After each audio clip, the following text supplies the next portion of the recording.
think I can hear that all right.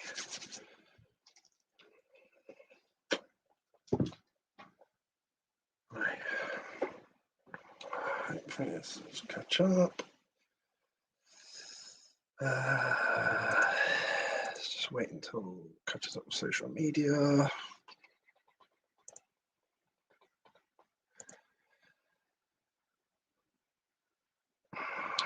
Right. Oh, I can see a few of you come on now. Good evening, everyone that's coming on. Lee Ashby here, Motocross and Speedway Memories. Hope you're all good. I can see a few of you coming on. Thanks for coming on. Got a great character on tonight. Another British Speedway legend. Hello, Callum. Hey, James Brown, how's it going? We will get my guest on in a minute. I'll send him the link in a minute. I've just spoken to him online, so it's all good and all in hand. Obviously, a lot's been going on the last couple of days with my Motocross and Speedway Memories reunion.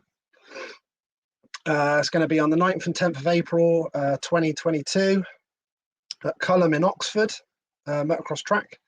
Obviously, we're going to have the legends there again doing some demonstration laps. They just basically go out for 15 minutes and ride at their own leisure. This I keep saying last year, but this year just gone in September, we had our first one. All went really well. Unfortunately, a few of the riders pulled out later on for certain different issues, but we, as we're talking the Speedway tonight, I had 1982 British champion Andy Graham was there. It was really great to see him having a ride round. Robbie Kessler was riding. We had Paul Lee was riding as well. Unfortunately, Chris Louis had to pull out late, and Ollie Allen, and unfortunately Simon Walker couldn't come over because he lives over and abroad with the whole COVID situation at the time, with the flights at the time and stuff like that. But hopefully we'll have, and also that was quite cool as well, Ronnie Corrie come along and watched, so that was great to see another legend come and see. But there was, yeah, it was really good. We had a lot of ex-pro motocross riders as well, which was superb. Hopefully going to go bigger and better for the new one. It's going to speak to a lot of guys and hopefully even get them out there on the track as well, would be cool. But this time they're going to ride both days. So last time we had the 2-day motocross, Saturday and Sunday. People were there from Friday. And they were basically, the Legends was just Sunday, 2 sessions. But for the new one next year, we'll do the Legends on the Saturday, 2 sessions, and 2 sessions on the Sunday as well. So the guys were all there all weekend anyway, so makes sense that they should ride both days. And like I said, I'm hopefully going to go a lot bigger and better on the with the Legends on both days, and with a few more guys. So hopefully we'll get that. I've got good signs from the people I've been speaking to, so hopefully that'll be great. Hello, Stephen. Thanks, buddy. You right? So I'll get my guest on in a second. I'll keep you all updated on any more Speedway motocross interviews. The plan is, I did 3 this week, but it's been a rush to try and sort it all out with sorting out the meeting and everything as well. So my plan is to try and do at least 1 Speedway and 1 motocross one each week. So over the winter months, hopefully keep people entertained and get you guys giving some live questions to some of your idols and stuff. Not sure who that is, but it says, Barney, say hi to Jamie and Lee for me. So basically, I'll just give you the heads up. I'm not sure if my missus is watching. She can put a link in the comments. But before you actually come into this live video, all you have to do is just click on the link, and then I'll get your profile up on the thing like that. It says Stephen Galbraith there, look. Once you click that link, it basically just gives your Facebook permission to see your name in your your Facebook. Otherwise, it just comes up like that. Look. So I don't know who I'm quoting, basically. So if you ask me a question, I can put you up on the screen. There you go. My wife just put that up on the screen in the comments if you check that out. Or you can just come out of this video quickly, just literally click on the link, and then it'll give you permission to use your profile. And then we can see who I'm talking to and who I quote to my guest tonight. So, without further ado, I'm going to get him in. You saw the slip of the tongue there, didn't you? Nearly. pretty much, in September. if you're being really picky. Right, I'll get my link sent over to the man. Here we go. And then we'll do my little, I'm sure we're going to have fun tonight as well. So hopefully you'll all join in. Going to have a lot of fun tonight. Yeah, that would be a good one. I see Mark Flatman's put, when you get my brother on, Nigel Flatman, get in touch with me, buddy. That'd be good. My mum, I just fainted. I thought I missed it. No, we're just about to start, man. We're all good. Right, let me do the important thing here and send the message to my man. There we go. And then he will come into the bottom of my screen, hopefully, all being well. And then I will get the promo, the presenting the video in. And then we'll get to having some fun with Barney. Got some questions in front of me as well. Got to get me a picture with him, haven't I? Because he's a selfie king. So we'll do that live. Why not? We'll do a selfie while we're live. Oh, I meant the wedding. So hopefully we'll get the man with us in a minute. He'll come into the bottom of my screen. He'll be able to hear and see me, but we won't hear him until I bring him into the screen. Got my video ready to go. And then we'll get into it after I've got a selfie, obviously. But I know Barney loves a selfie, so got to do that first before we get cracking. I'll get my phone ready actually, so I'm ready to do that. Otherwise, I'll be doing the whole like messing about thing, doing my mum thing on the phone. Doing that. Hang on, everyone. Hang on a minute. 10 hours later. Right, hopefully he's going to come down into the bottom of my screen in a minute. My phone freaked me out then, pointing at me. How is everybody? Tony's just come in and said hi, Barney. We've not got him on yet, Tony, but he should be on in a minute, hopefully. Fingers crossed. Hope if Barney's going to be on his phone, he's got it all charged up and or even potentially leaves the charger in. I'm not sure what he's going to be on tonight.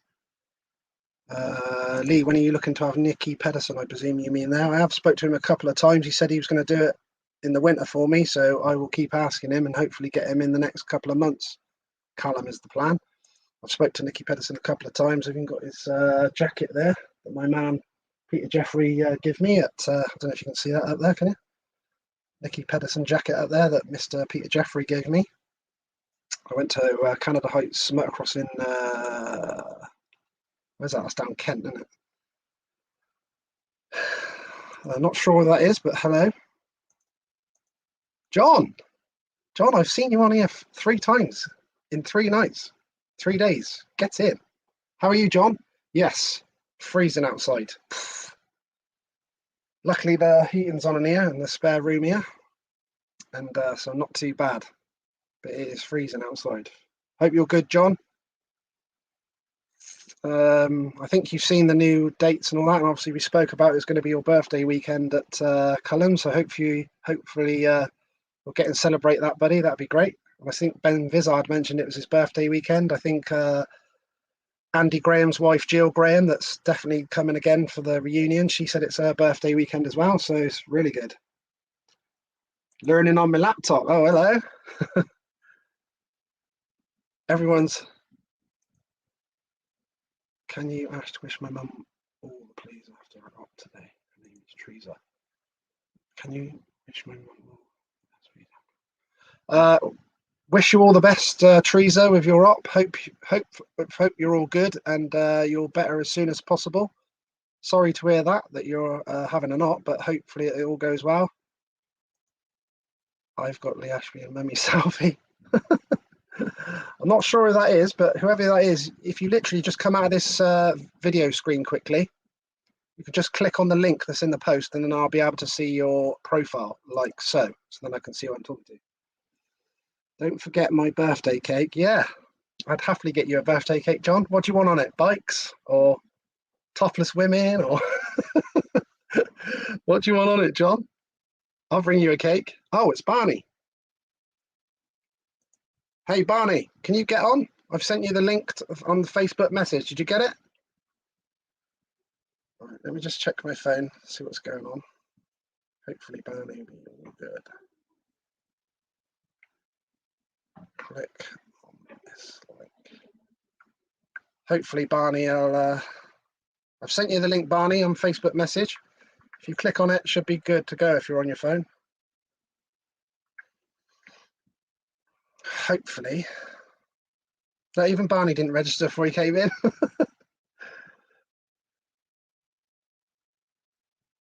Hopefully he'll get on. Yeah, we will do that, Mum. I know James as well, Mum. So, yeah. We'll get Barney to do that as well.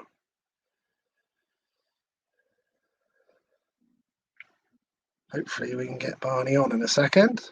Got quite a few people online live, which is great this evening. Thanks for coming in. Hopefully Barney will be on in a second. Sent him the...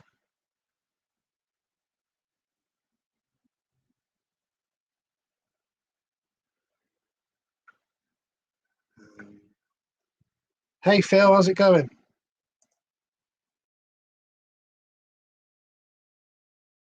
Barney's on. I'm not sure if Barney's going to be on a PC or a laptop or a phone or a iPad, but it should work on all of them.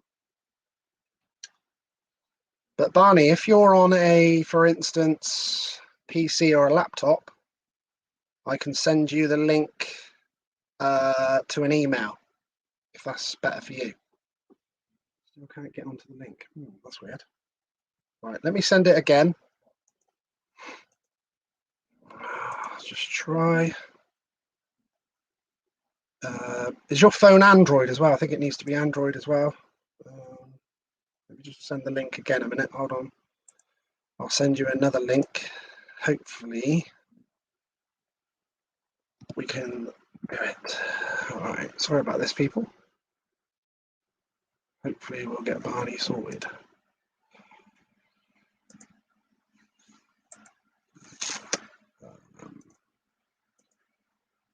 Let's try it again there. Right, so we've tried what we can now on Facebook, so hopefully.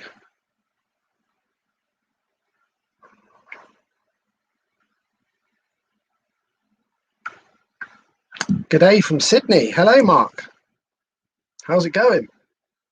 It's great to get guys and girls from all over the world on, which is really cool. Very cool to be able to get people on. We've had someone from New Zealand. We normally get a friend that comes on from Panama. It'll be worth the wait. We hope so. Should be fun. Hopefully we'll get Barney on. Look forward to this. Julian Keith Hill, how are you going? How's it going? My brother's just come on, buzzing for the 9th and 10th of April. Team Ashby back on the track. Let's go. All on the line.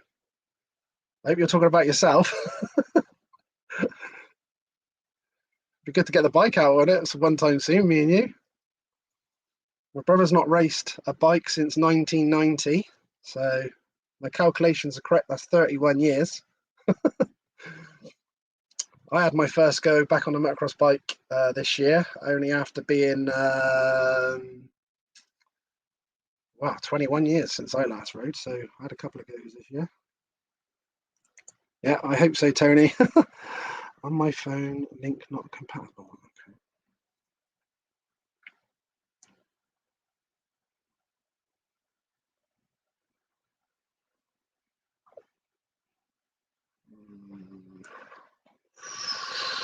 Sorry, I'm just messaging.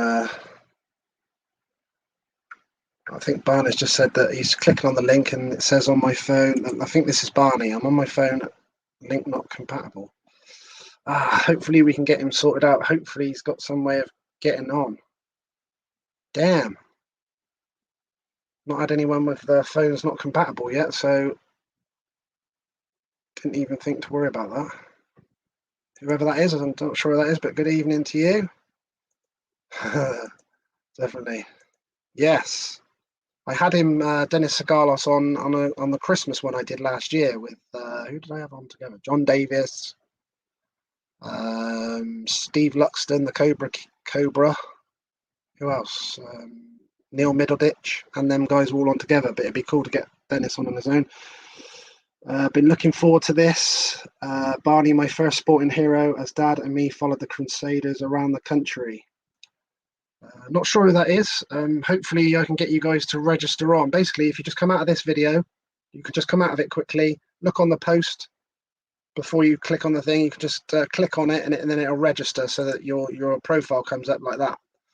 It's just basically one of these privacy things that just gives it permission to see your name and picture, basically. Otherwise, I don't know who I'm talking to. Like, there's quite a few coming on now, like Evening Lee, like that one. Look, come on, Barney, you can do this. So if you guys could get, yeah, Sean Wilson would be a good one, wouldn't it, Andrew?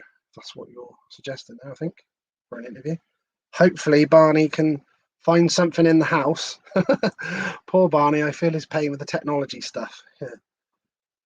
Well, I think he said that he's obviously gone to click on it, and his phone says it's not compatible for the interview. So I don't for the StreamYard Live. So I've not had that yet.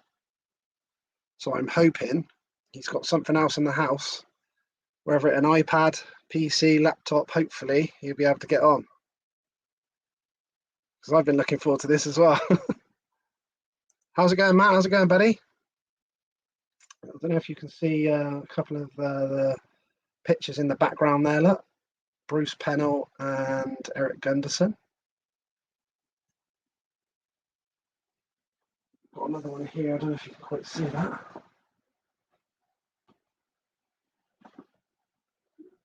Michael Lee as well. Very cool. I'm not going to be able to put it back where it was now. Steve does a great job with them. So thanks to him. Yo, Colin Richardson. I did speak to Colin the other day actually on Facebook, and we're going to try and sort one out with him as well. That'd be cool. We're going to talk about obviously Lee as well. That would have been cool. Colin's now in Dubai. Very nice. Okay, so Barney's just come up and put. What are you looking at? That is Barney. Yeah, I can see that's Barney. Right, okay, got you on the tablet now, but what do I do now? Right, okay, Barney. So have you got an email? If you're on a tablet, can you go get to an email address on that, like an email on there? Because I can send the link by email as well. So like, you should be able to do it that way as well. I could send a link through email. Or you go on the tablet, go onto Facebook, log into Facebook, whatever you need to do to get into Facebook, and you can do it that way.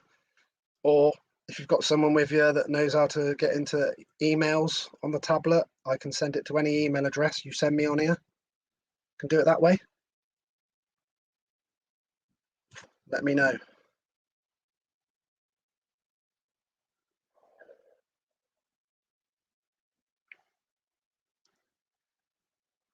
Sorry about this, people, but hopefully Barney will be able to sort it. Right, I'm just seeing what Barney's saying to me now. Oh, hello. Hopefully I've managed to get it now. So fingers crossed, we might be have the man on. Oh, there we go. Right, okay, I'll try and do it through the emails, and Barney now. I'll just go into my email address. Just give us a second, people. Sorry about this. Right, okay, I'm on the email now. Just compose an email. He's giving me the one.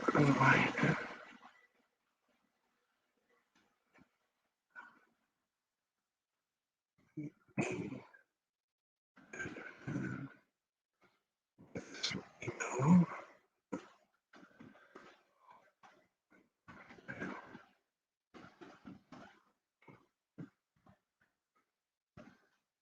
Hopefully I'll be with you soon, people. Just sorting this out with Barney now. Hopefully.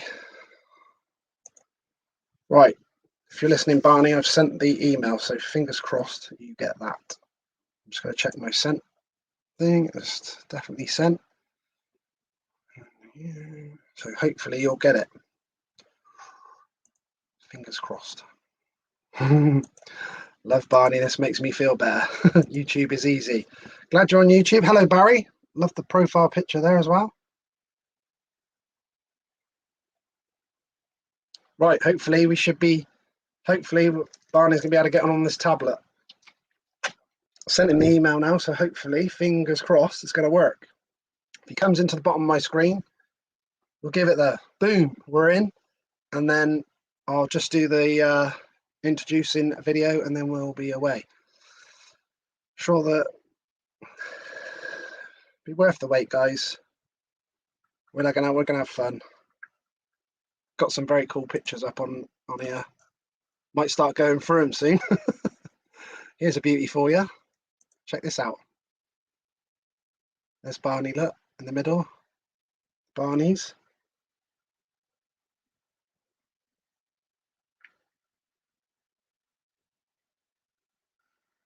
Oh, I think my man's coming down into the bottom. I can see you guys. I think you're going to be good. So I'll play the video and then get you guys in. You won't be able to hear. You won't be able. Oh, they've gone back off. But I've seen them come into my screen, so it looks like we're making progress. Barney Army, saw him at Canterbury, 71 to 79, great times. Thanks for that, Nick. I've just been putting some pictures on there because we just had a few technical things. Barney's phone wouldn't link up, so hopefully we're going to use this tablet now. I'm not sure who that is. You'll have to calm him down when he comes on. He's going to be so stressed. Oh, that's all right. We'll soon relax him. Hopefully it'll work. I've seen him come on once. Oh, I can see you've come on again. I can see you guys. You won't be able to hear you until I bring you in the screen, but I can see you. So I'll get the introducing in. I can see you. Hopefully you can hear me. Right, I'm just going to play the video and then hopefully bring you in.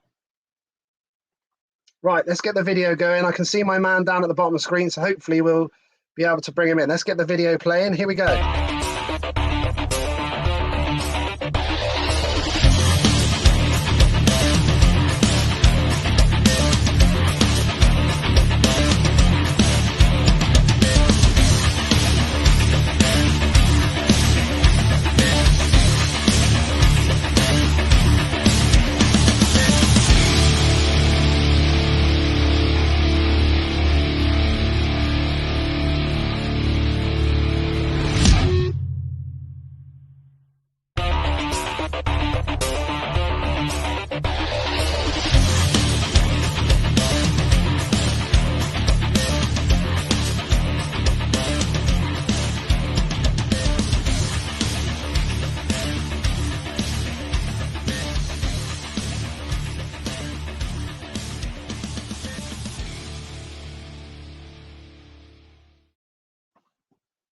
Right, let's fingers crossed it works. Hopefully I'll get my man in now. Hi. Can you hear me? I can hear you, Lee. Get in there. Beautiful to see you, buddy. Glad you can see and hear me. Yeah, I can hear you, mate. Lovely. It's us old farts. We don't use this technology, are we? I know, that's all good. My mum's been writing stuff saying I can feel your pain. Here's my partner. She sorted it out for me. Thank you, Thank you Linda. very much. Thank you, Linda. I'll email her all the time now I've got it. Yeah. Right, Barney. I know you're the selfie king. I know you said queen. Yeah. Oh, right. Use that time. Don't start talking about me now, for Christ's sake. I was just about to say you're the selfie queen then. I was like, selfie king, I meant. Yeah, right. I like dressing up there again. We're going to get it in, look, straight away, look. Go on, son. Get it on there. You got to have the stick, boy. You got the stick. Yeah, exactly. Oh, yeah, I've not got the stick yet. So you're ahead of the game on that. You're ahead of the game on that. So, Barney, how are you? I'm very well, a little bit bunged up, but I'm all right because I'm busy working at the moment. So, got a bit of a cold, or have you had? Yeah, a little bit of a cold. But I'm travelling at the moment. I'm travelling from Hampshire down to Kent. I'm replastering a pub in Kent. Do you know what? That was my next question, actually. I was going to say, what year did you retire, and then what have you been doing since? That was my actual next question. So, I retired in '84. Yep. And straight after that, I started my own business, which I've been doing for the last 48 years. I've been plastering. Do you enjoy that side of things? I love it. Would you believe it? After 48 years, I still love it like I did in 1973 when I first started. That's beautiful, beautiful. That's all good then. So it's all going good. Yeah, it is, mate. Very well. Sounds like you've been very busy.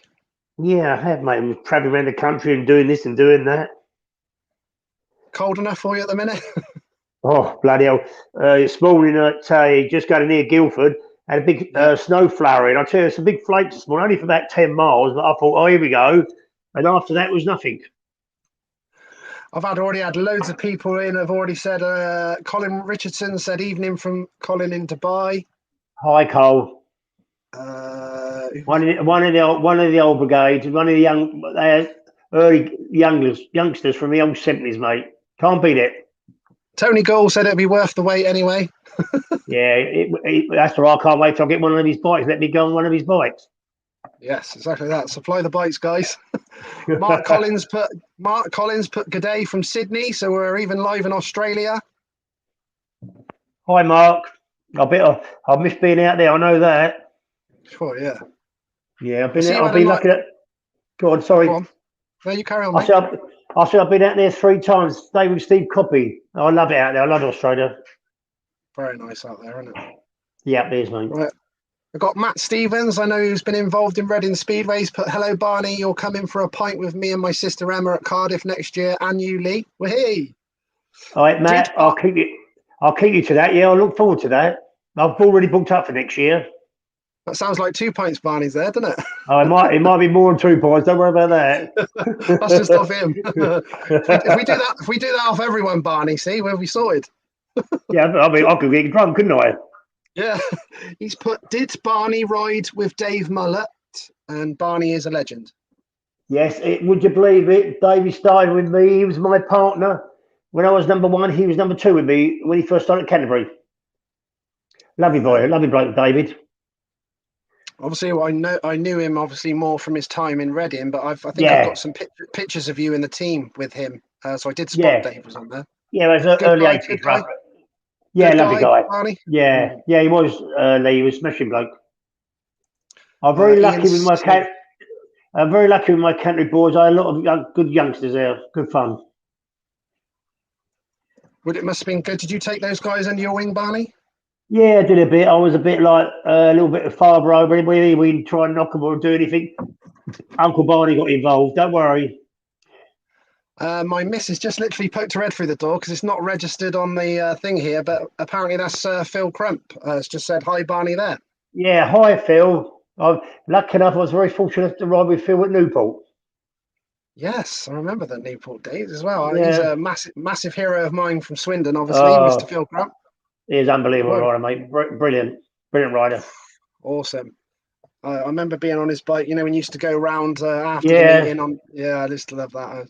That used to be good then, Lee. You could do it then. You could take kids on your bike then, but now health and safety is mucked it up completely. No, you went. Obviously, I'll try and get hold of you, Phil. I'd love to get you on. One of my Swindon Speedway heroes. I'd love to get you on. Thanks for coming on. I got Lolly Davis here. Hello, Lee and Barney. Hi, Lolly. Lolly's a good friend of Marvin Cox. Yeah, Marvin. I've spoke to Marvin as well. Hopefully to get him on as well. I got Mark Flatman here. He's put my brother Nigel used to ride against Barney as well. Yeah, he did, Mark. We used to have some good races, me and Nigel. And I'm still getting with him real well now because Nigel was over here a couple of years. He'd come over to the Glen Belcher's barbecue 2 or 3 years ago. So I talked to Nigel quite a bit on Facebook anyway. That'd be another interview that we could possibly get. Yeah, it'd be quite good. It would be, Lee. So many out there to get. People used to say to me, "You'll run out." Never. Nick Andrews has put Barney was in competition with Les Rusmy too. Who could grow the longest locks? Well, if you see some of my photos, I did have it long, and poor old Les now has not got a bit of hair on his head. I just showed this before you. I showed this before you come on, Barney. I don't know if you can see that. Yeah, it's from the 2 brothers, David and Gordon. This is what people, especially the newer generation now, they forget that you guys in Speedway in the sort of 60s, 70s, and 80s, you were all like rock stars. Yeah, we was a little bit. Yeah, loved it, mate. We loved it. We know, like the days of all the. I've still got loads of my dad's stuff and all that, all the, all these like pendants, and yeah. Rosettes. You were like, you guys were mega stars. Let's be fair. Yeah, well, we used to have fan clubs, everything. Then we used to Yeah, do fan clubs to put discos on and everything. We used to be good fun, raise a bit of money for us. I love this as well. Where's that? Where's me? There it is. Oh yeah, that might be from my testimonial. Yeah, I that need one might of be. them. Do you? Everyone needs one of them. Everyone needs one Oh, of them, Barney. yeah, they do. They wouldn't. Someone's I'll put. tell you one thing, Lee. They would have said that Yep. 35 years ago. We'll get They into would. that. They would call me a few names. Don't worry about that. I upset quite a few riders. Don't worry about that. We'll get into that. Yeah. I might have a few pictures that might insinuate that. Yeah. Right. Yeah. We'll get Somebody into put that. one on. Somebody put one on the other day. There's about 3 or 4 blokes holding me back. I know what I was up to. That's it. I got that one as well. I got that one as Yeah. well. Oh, I picked up that. Don't worry about that. Oh, brilliant. I put, right, he's put, who was the one I just saw? Hi, Barney. I'm nephew of Bobby McNeil.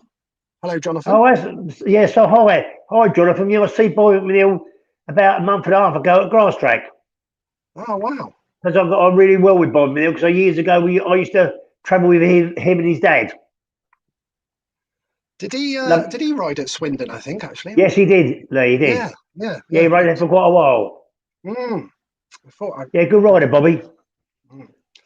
got another one. Come on, Gary O'Hare's just put hello, Barney.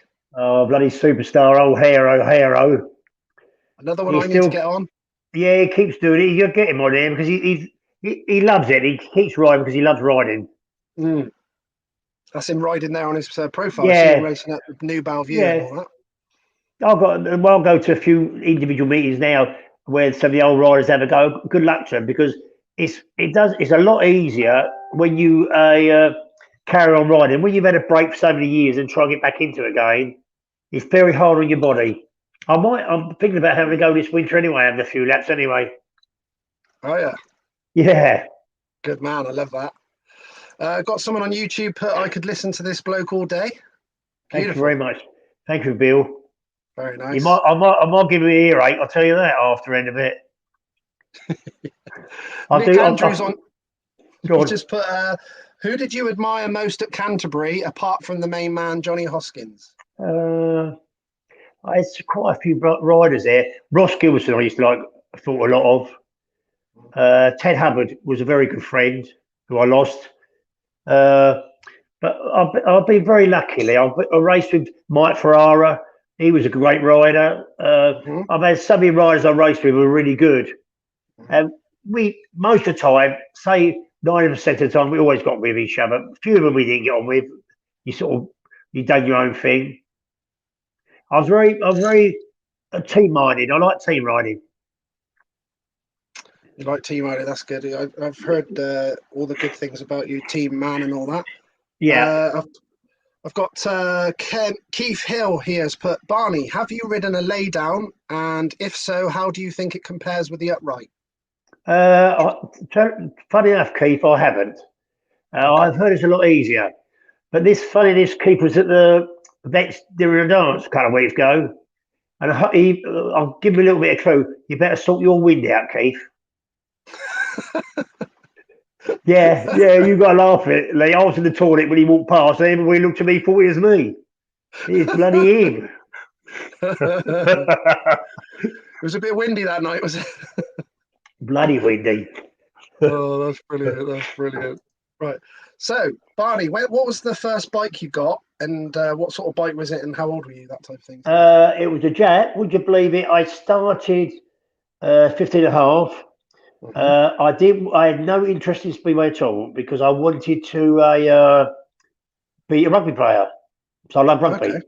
Yeah. But because I had two brothers was doing grass track and that, my mum and dad bought me a 500 Jap. And would you believe it? The bike belonged to Billy Bowers, Ray Bowers' dad. So my mum and dad bought that off him. So that's my first bike I had for the first couple of years was a Jap, and I loved it. And how quick did you sort of pick it up? Obviously, I know it all runs in the family and everything. How quick did you pick it up? And did you think, right, yeah, I could do this pretty early doors, or? Yeah, nearly the first season.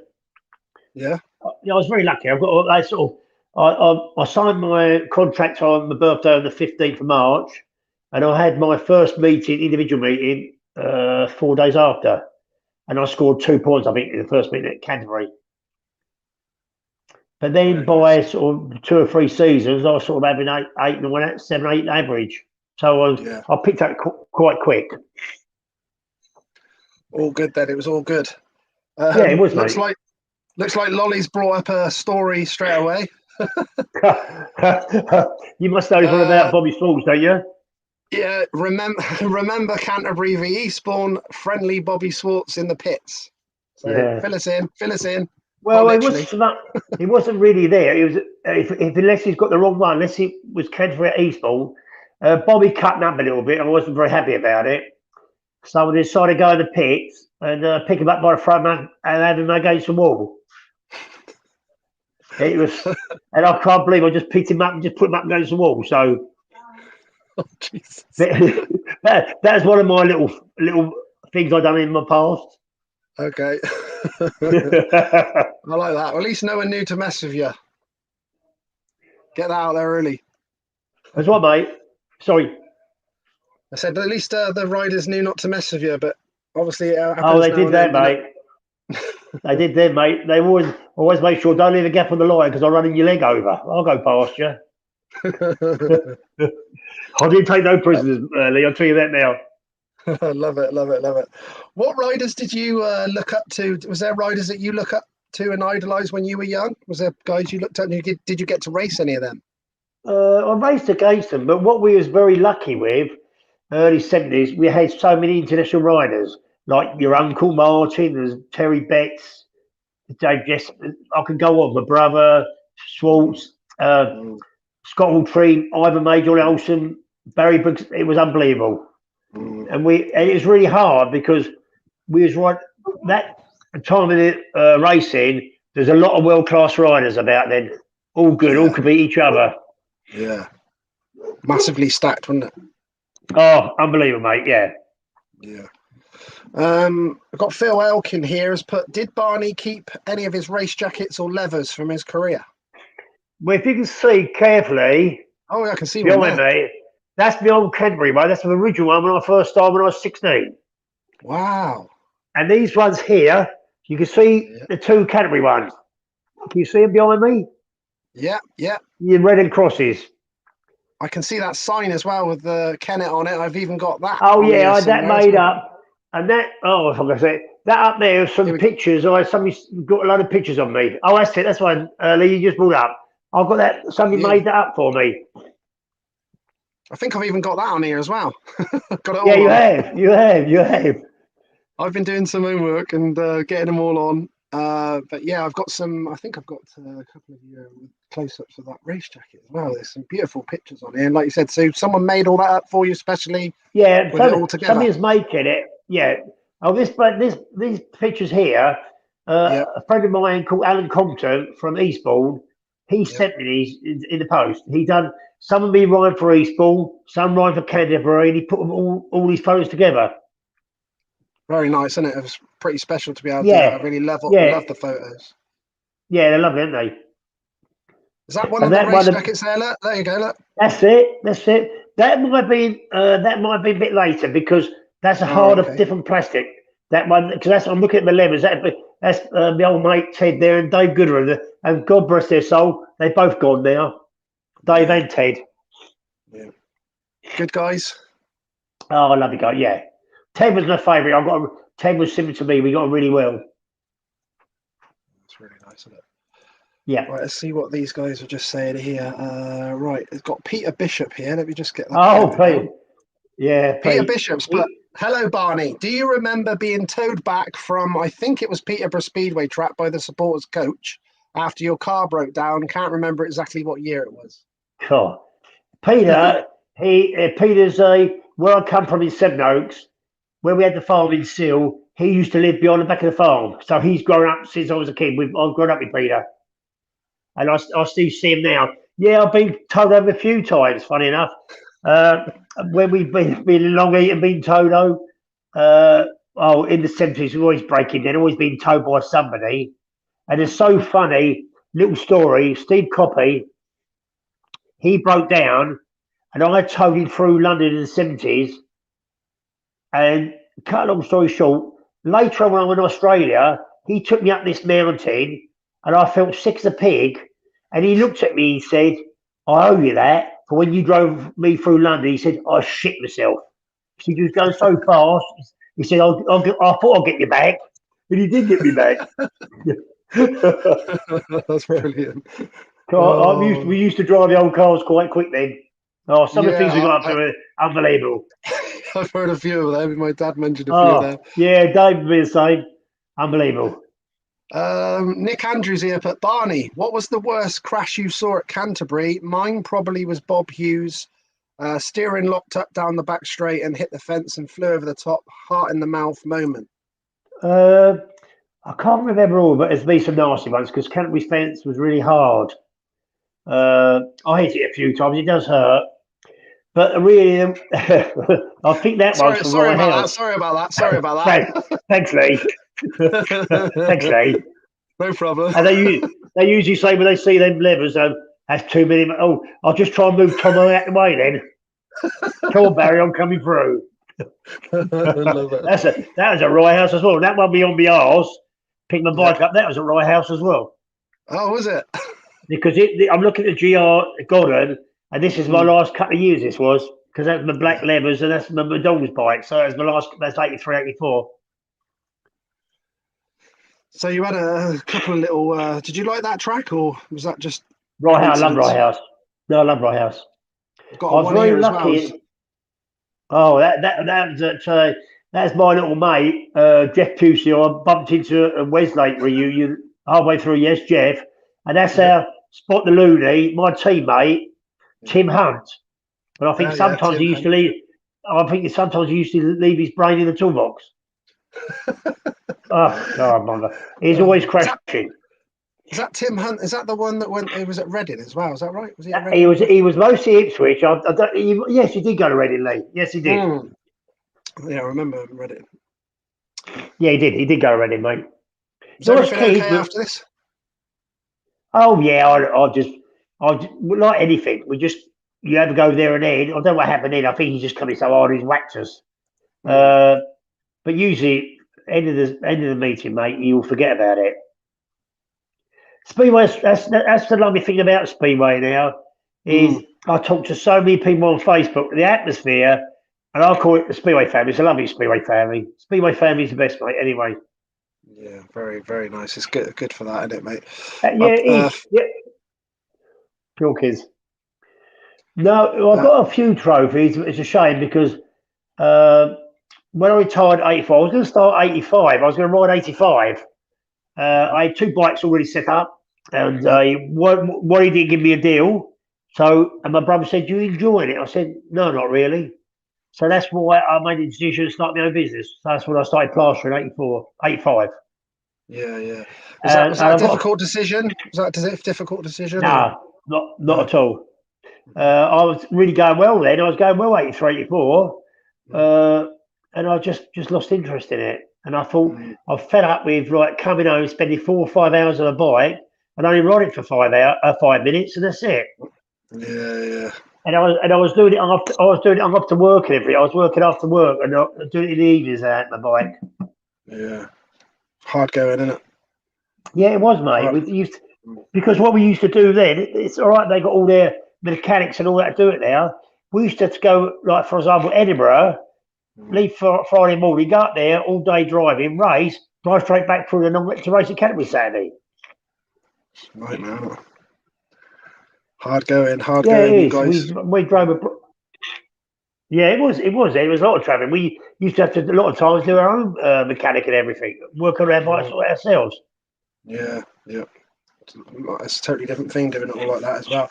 What do you think of obviously it's a lot safer as in air fences and that, and obviously a lot of guys used to get a lot seriously injured, obviously even sadly killed and things like that back in the day. But what was your thoughts on the air fence and all that sort of type of thing? Brilliant idea, really.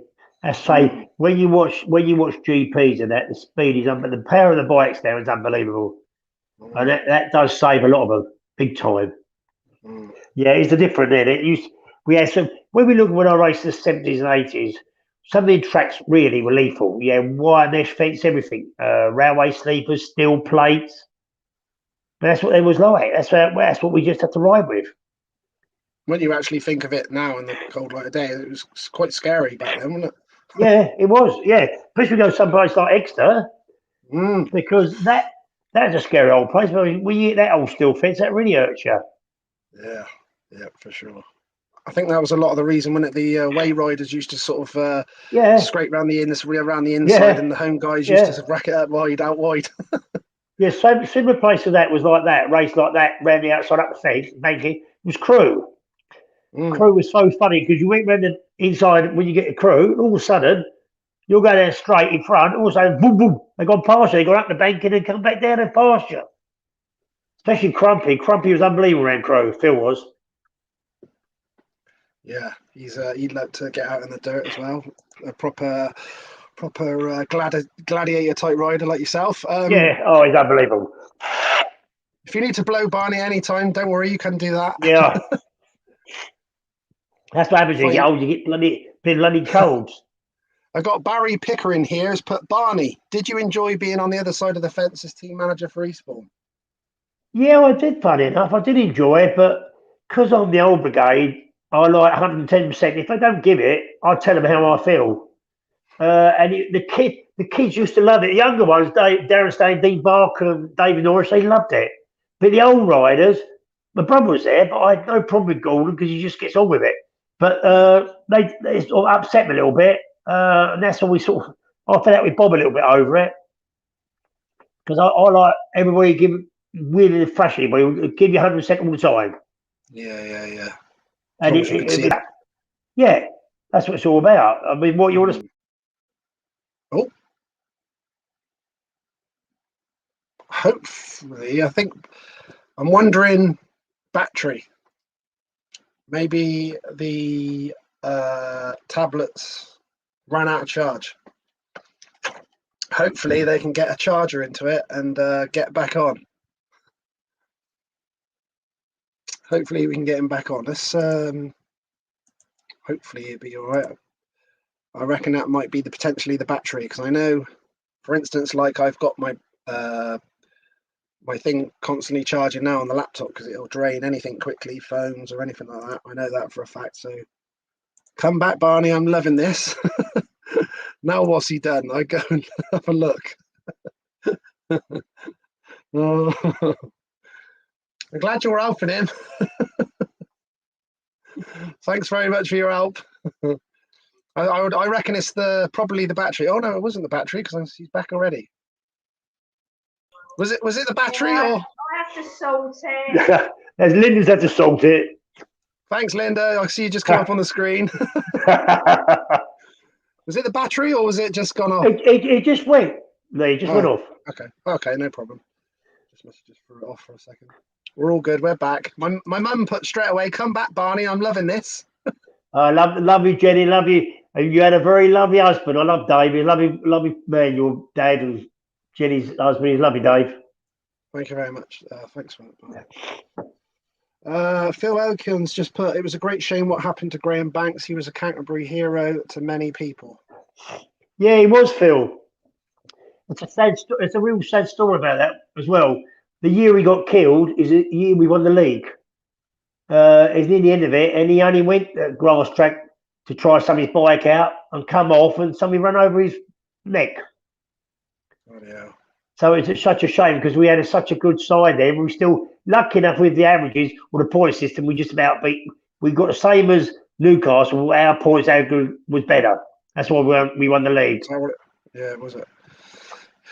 Yeah, some sad times on ones like that, isn't it? That's for sure. There is. Yeah, it's the same as when I was racing Hackney the 14th. It was when we lost Vic Harding and Steve Wembley got paralysed because Steve originally was my mechanic. He started with me mechanicking. Then he got into Speedway. And funny enough, this weekend we just been to a wedding anniversary down at Newton Abbott, and Steve was there. So I have 2 or 3 days with Steve this week. Yeah, it's sad times, isn't it, when you get one? Yeah, it is, Lee. Yeah, you lose a lot of people. I tell you, it's a very hard game, Speedway. Yeah, definitely. And all you can be for is very thankful if you walk away from it. Yeah, for sure. Oh, I've got Jeanette ears. Put Ah, Talking crew. What about when you and Ted ended up in hospital there? right you're saying something. There's my little old pen pal Jeanette's on there. She likes to be called the selfie queen. Oh, the selfie queen. So I She, could have got she that right. yeah, she's one.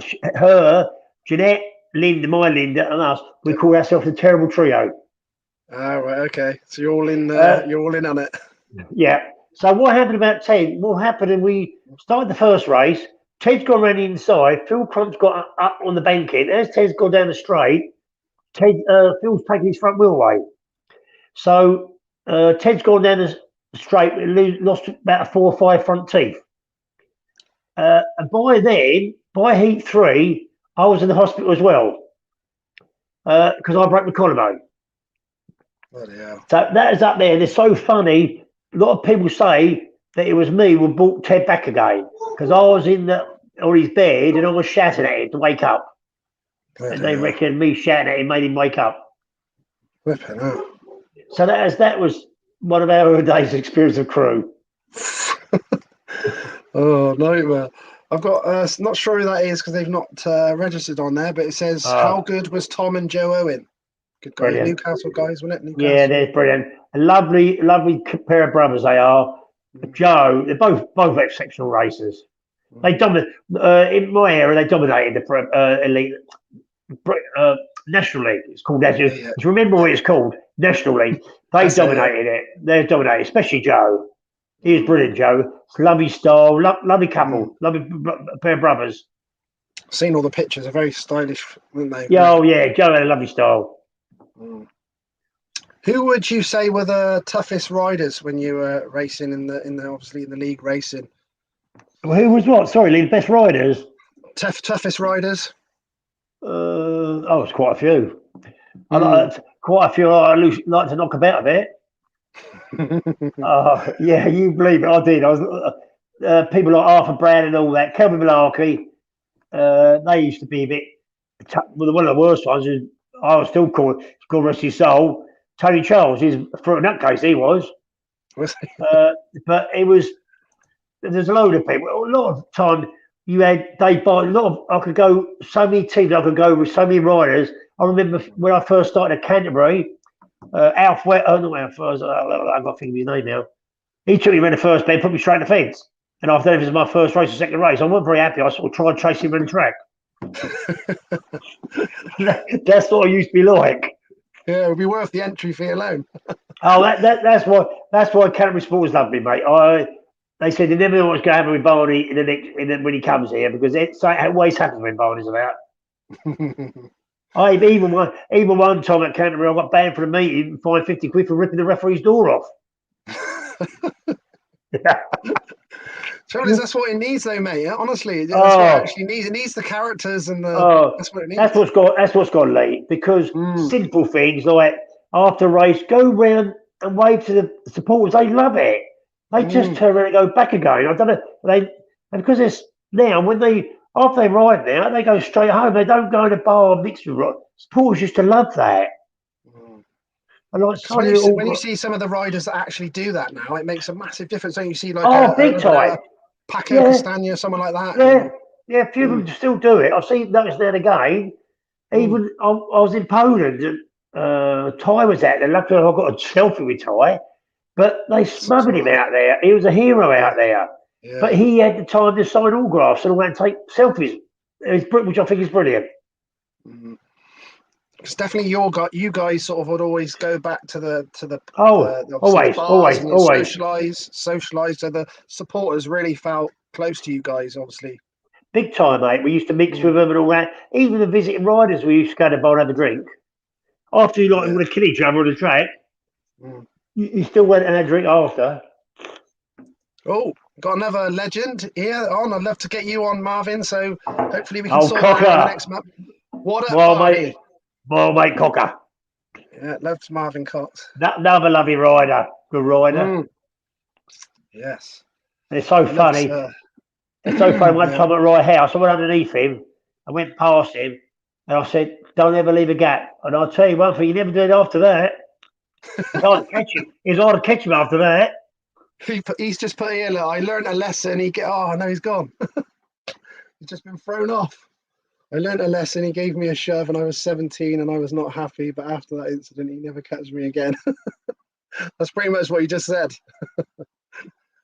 I gather his tablet's just thrown him off, but it wasn't the battery last time, so hopefully he'll just come straight back on again. Hopefully, you can see Mr. Peter Jeffries on there as well, which I'll get on in a second. Good to hear.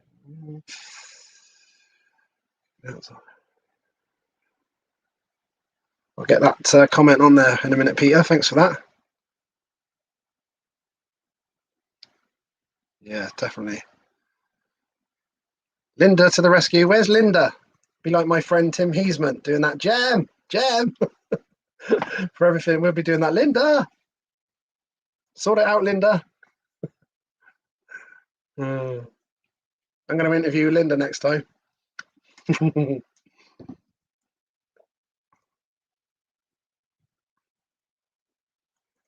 Yes, Linda's rescued us. Oh, she's back. She has. Lee, it's not me. The phone just keeps bloody going off. My mum just said, "Look, Linda's to the rescue." Right. She saved me a lot of times. Don't worry about that. Yeah. Stay close, Linda. Stay close, Linda. Sorry about this. Sorry, everybody. No it just problem. goes off. I don't know what, but it just goes off. Yeah, that's all right. It sometimes happens. Marvin also put, I learned a lesson. He gave me a shove and I was 17 and I was not happy. But after that incident, he never catch me again. That's what I said, Lee. He ran for it after that. He was just too quick, mate. Great rider, Cocker. Good rider. When I finished Speedway, I used to watch Cocker. I went watching the long track. I watched him in his first world final in Canterbury. Went out there with his mum and dad. God, that must have been great. Yeah, it was great. I used to love watching him on long track and Speedway. Great rider, Marv. Yeah, lovely style as well. Lovely style he had. Lovely family. Sister and that, his mum and dad. He's lost his dad, but they're a lovely family, old Freddie. I remember him having some really good battles at Swindon in sort of the early 90s with Lee Adams as well. When he first came over, it was had some beautiful races. Yeah, I mean, can you look at the Oxford side then, late 80s, 90s? Yeah, late 80s. Marvin, Hayes Nielsen, Simon Wigg. What a bleed trio they are, that three. Yeah, it was really good, wasn't it? And Andy Gray as well. And very good team. Oh, we've got Peter Jeffrey is on as well. Hi, Peter. Another rider I remember well. Good to hear from Barney.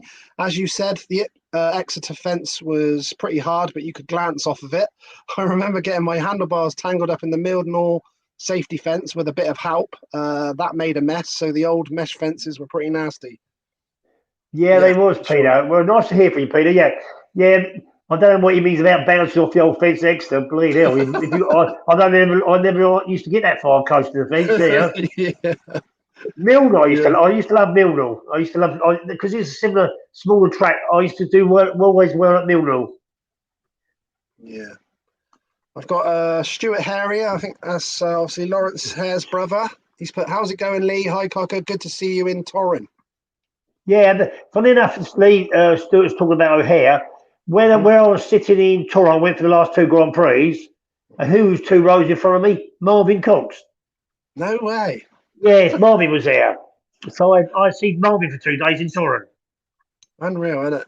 Yeah. Love it. Small world and all that when you it is, Lee. Love it. I got someone here on YouTube's put, Lee, ask Barney how well he did go around Boston. Not brilliant. It wasn't one of my favourite tracks. A couple of tracks didn't suit me. I don't know why, because it's quite a good racing track. But I never seem to do that brilliant up there. I don't know why. My biggest problem, like anywhere I went, some of the little tracks you could come from beyond, but bigger tracks are a bit faster.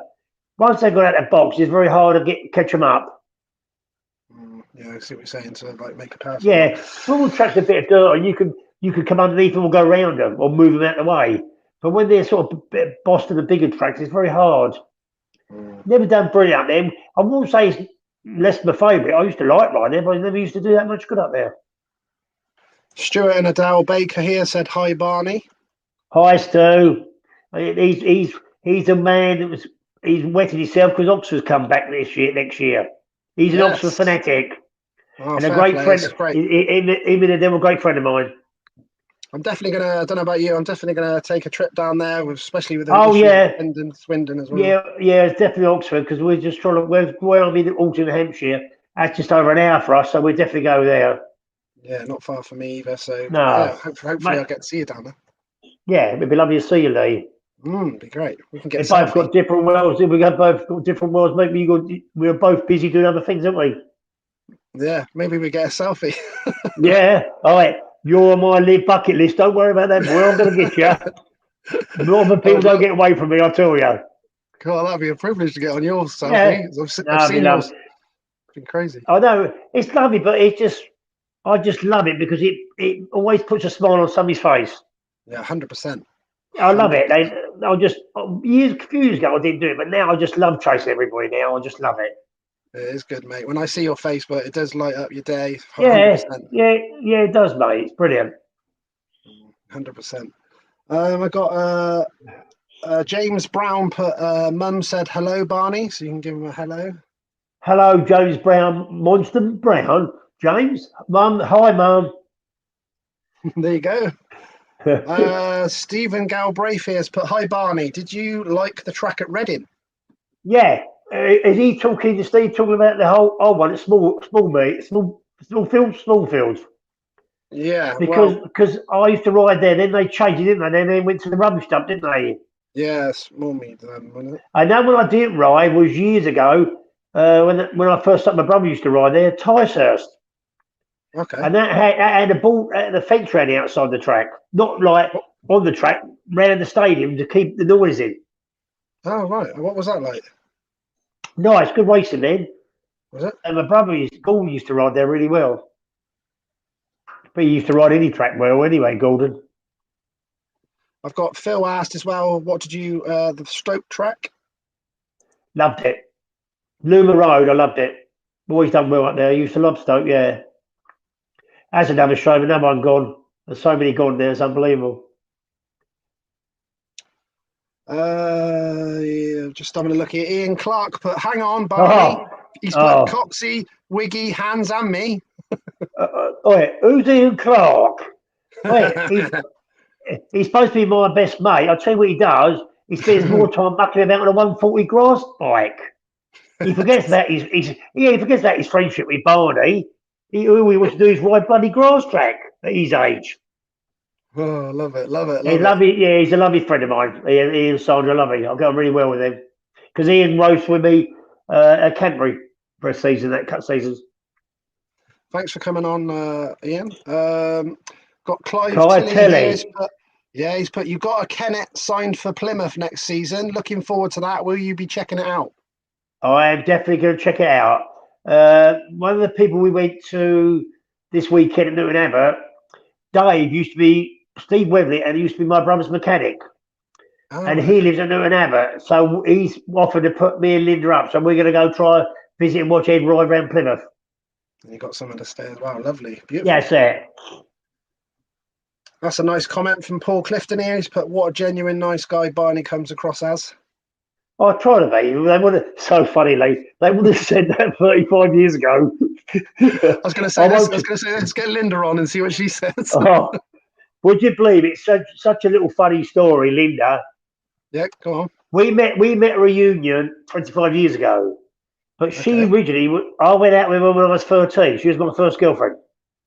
Wow. And we met at a reunion 25 years ago. Really? Yeah. Yeah. Childhood sweethearts and all that. Yeah, he was. Because her brother used to ride junior grass track.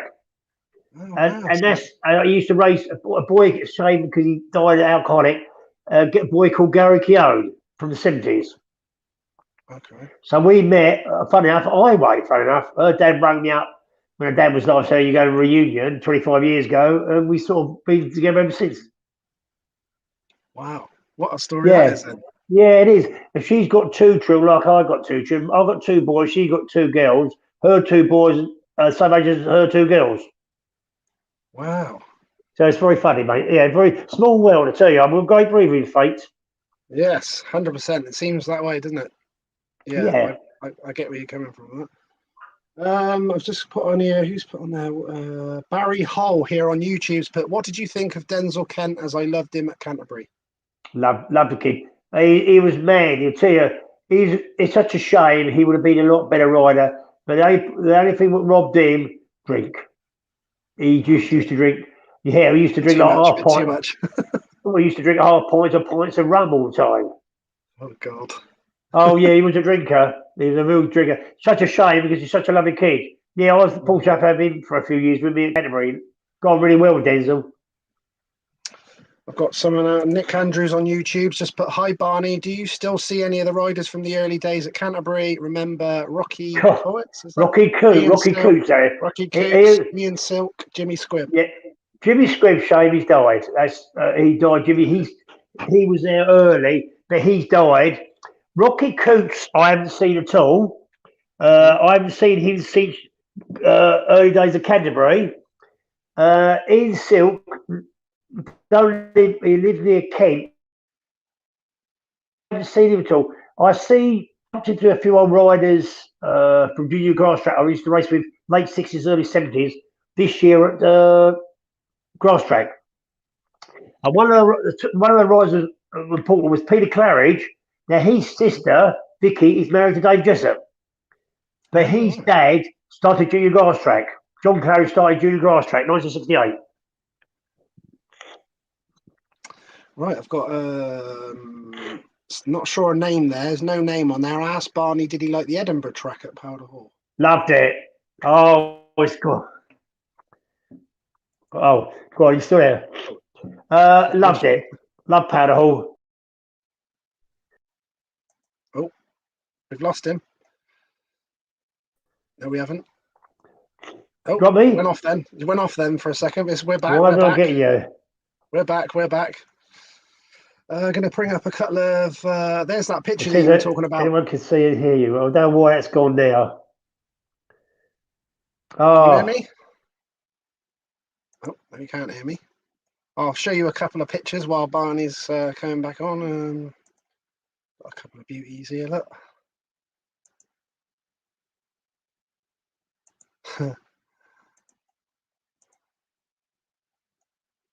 You'll come back on in a second. There's the one with Dave Mullett on that I was talking about. That's is that Neville Tatum? Looks like Neville Tatum. Is it Neville Tatum? Is that Mr. Luckhurst? I believe. Recognise that one. But there's a couple on that with Dave Mullett that you mentioned earlier on. Let's have a look. It's got some peaches on here. Gotta love the haircuts from the day. I remember my dad with the long hair as well. Got some of them helmets as well. Cool. I love the old open face helmet as well. Hopefully we're getting them out. Hopefully Linda's on the case for us. A nice one, that. Proper nice race jacket, the Canterbury race jacket there. Looks like Barney's going for the inside there, for a dive on the inside. I hope Linda's being paid well. Yeah, Jamie Luckhurst. I said, I'm sure that's a Luckhurst. I was just trying to. Was there a couple of brothers Luckhurst? Because I was just trying to think of the first name. I knew it was a Luckhurst. I recognised the face, but I wasn't sure. Was there a couple of brothers? Was there a Jeremy? I want to say Jeremy Luckhurst. Might be wrong. Might be wrong. Jamie Luckhurst. You were on it. You were on it for me. Hopefully we'll get him on soon. Got a beautiful couple of pictures here. Look, Barney Kennett, flat out. Loved them monkey masks that they wore then. My Uncle Martin Ashby was always known well in the 70s for the monkey mask he wore. My dad tended to go for the full face helmet. But Martin was well known for you. In actual fact, I think I've actually got Martin's face mask somewhere in the garage to try and dig that out at some point. Bring back Jan Anderson. That's all right. No worries. You're worth the wait, Barney. You're worth the wait. Ian Clark said, "Pay your bill, you tight sod." Pay the bill. Yo. Oh, sorry about that. I'll tell Lindsay to the rescue again. That's all right. We love Linda. She's already a hero for us. I've been showing him some lovely pictures. I've been showing you some lovely pictures. Oh, I see that. I've got my phone on because I'm on Lynn's, but I've seen the pictures. Yeah, lovely memories. I love the old. I was just saying to him about the open face. I like those masks that you had. Monkey mask. There's just one of them sold in Australia, $900 Was it? Yeah, it's unbelievable. That is that, and the one you got me with the Edinburgh ride on the outside of me is Mike Flora, Australian. Oh, right. Yeah. Yeah, that posse's at Meadowbank as well. That picture. Just been showing a few of the guys some of these nice pictures I've been loading up. Yeah, that's Canterbury. That's me. It looks like me on gate 4. Yeah, looks like you've made a good one as well. It looks like you're going to get across there. Yeah, looks like I'm going to turn left there and try and take number 3 off. Yeah, it looks like you're going to make that one. You're going to make it. You're going to make it. But what usually happens there, Lee, I wasn't very good at gating, and they used to dive in the bend, and I used to turn back from gate 4, go right round the curve and pass all 3 in one go. So you had your lines sorted, ready to go. People couldn't believe what I used to go around the first bit at Canterbury last and come out first. They couldn't believe where I come from. I was actually speaking to Colin Richardson the other night when I sort of saying to him about that I was going to do yours and he was going to come on, and he said you could find the tightest lines to get through and pass people. Yeah, he mentioned it. Yeah, love it. Got a nice one there. Look. Old footy, Tony Fenster and me, quite a bit young there. I was about 18 there. Love them sideboards. I love that. Yeah. Beautiful. I found the pictures of Mullet as well while you were off. Look there. Look, you just got off that picture, and boy be in the background on my right shoulder. Yeah. That's Colin Richard. Oh, is it Colin? Oh no, it might be Joey Owen. It might be Joey. I'm just trying to look. See, he's got those nice gloves on. Yeah, curly hair. That could have been Joe. I thought it was Colin at first, but I think it could be Joe. That looks like that might be. Is that Broadbank just on your left shoulder? It looks. That's what I was just wondering. But I think look at that. He's too young. I know he's got jet black hair, but I think that's a younger version of Broadbank. That ain't Broadbank, I think. Okay, cool. He is a lovely character. This is roughly when somebody's talking about David Money. That's roughly when David first started with me. David and Jamie Luckhurst. Okay, so as I was just trying to say when I was off, when you was off screen, is that Neville Tatum? It looks like him. That's David Neville Tatum and Mike Spinks. Mike Spinks, that's the name. He was Peterborough boy. And he come to Canterbury. Funny enough, when I retired, I could have been in his same team, 85. You see the race check at 85. That's the year I retired. 84. Never started 85. So what's we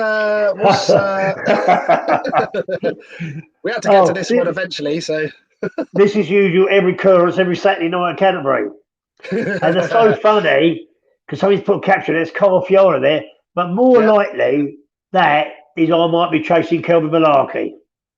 Okay, so it wasn't Cole. No, it was more like Malarkey because we did clash big time. Did you? Yeah, big time. We always having a punch up somewhere along the line. But it's so funny, Lee, because he joined me at Canterbury, and out of all the rides, I hated I raced against him. But when he joined Canterbury, you wouldn't believe how well we got on, both of us. Wouldn't you? Yeah, really good. Lovely boy, old Kelvin. No one has passed away, poor old Kelv. But he was another crowd pulley. He upset people. Did he? Nick Andrews just put, if there wasn't a line to go through, Barney made one. Oh yeah, Nick, you know me well. Barry's got the best elbows.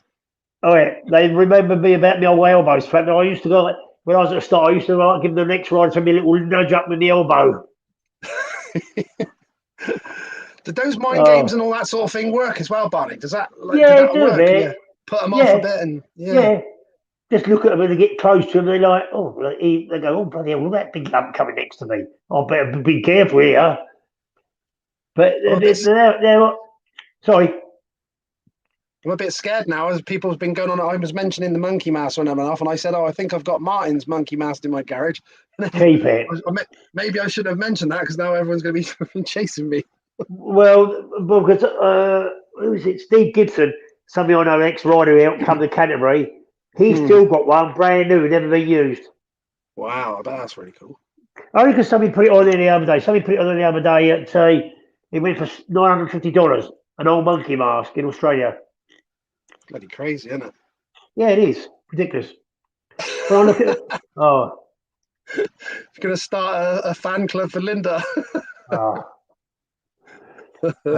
I'll tell you one thing, Jeanette. I'm going up to the Northern boys do Wayne Holloway. Malcolm, is that Malcolm's brother? No, that's Wayne Holloway. No, that's his sister. That's his son, is it? He might be his son, is it? Yeah. Gene Holloway's his mum, yeah. He's another Malcolm Holloway, another lovely bloke. We're very lucky, Lee, when we race. We're competitors, but we met some lovely people on and off the track. Shame they ain't with us, but that's what life's about, really. Yeah, 100%, mate, 100%. Yeah, cheers, mate. Did you, when you raced as well, as I've asked a few of the riders this, did you have like certain bikes and engines that you sort of, some of them name engines, names after engines and stuff like that? Did you do any of that? No. I went from Jap to Jawa to Westlake. I had Neil Street conversion, Westlake, Jawa. Then I went to Godden. The last few years I raced at Godden and I loved it. It suited my style. It used to drive through the dirt. I loved the Godden. I was just about to say which one was the best one for you. Is that the GR 500 easy? But then say that I love my Jap. My Jap when I first started, they used to drive like a train in the dirt, and that's sort of where it all started for me, really. So that's why I used to love it then because it's what I started with. Just putting up some of these nice pictures that I bought.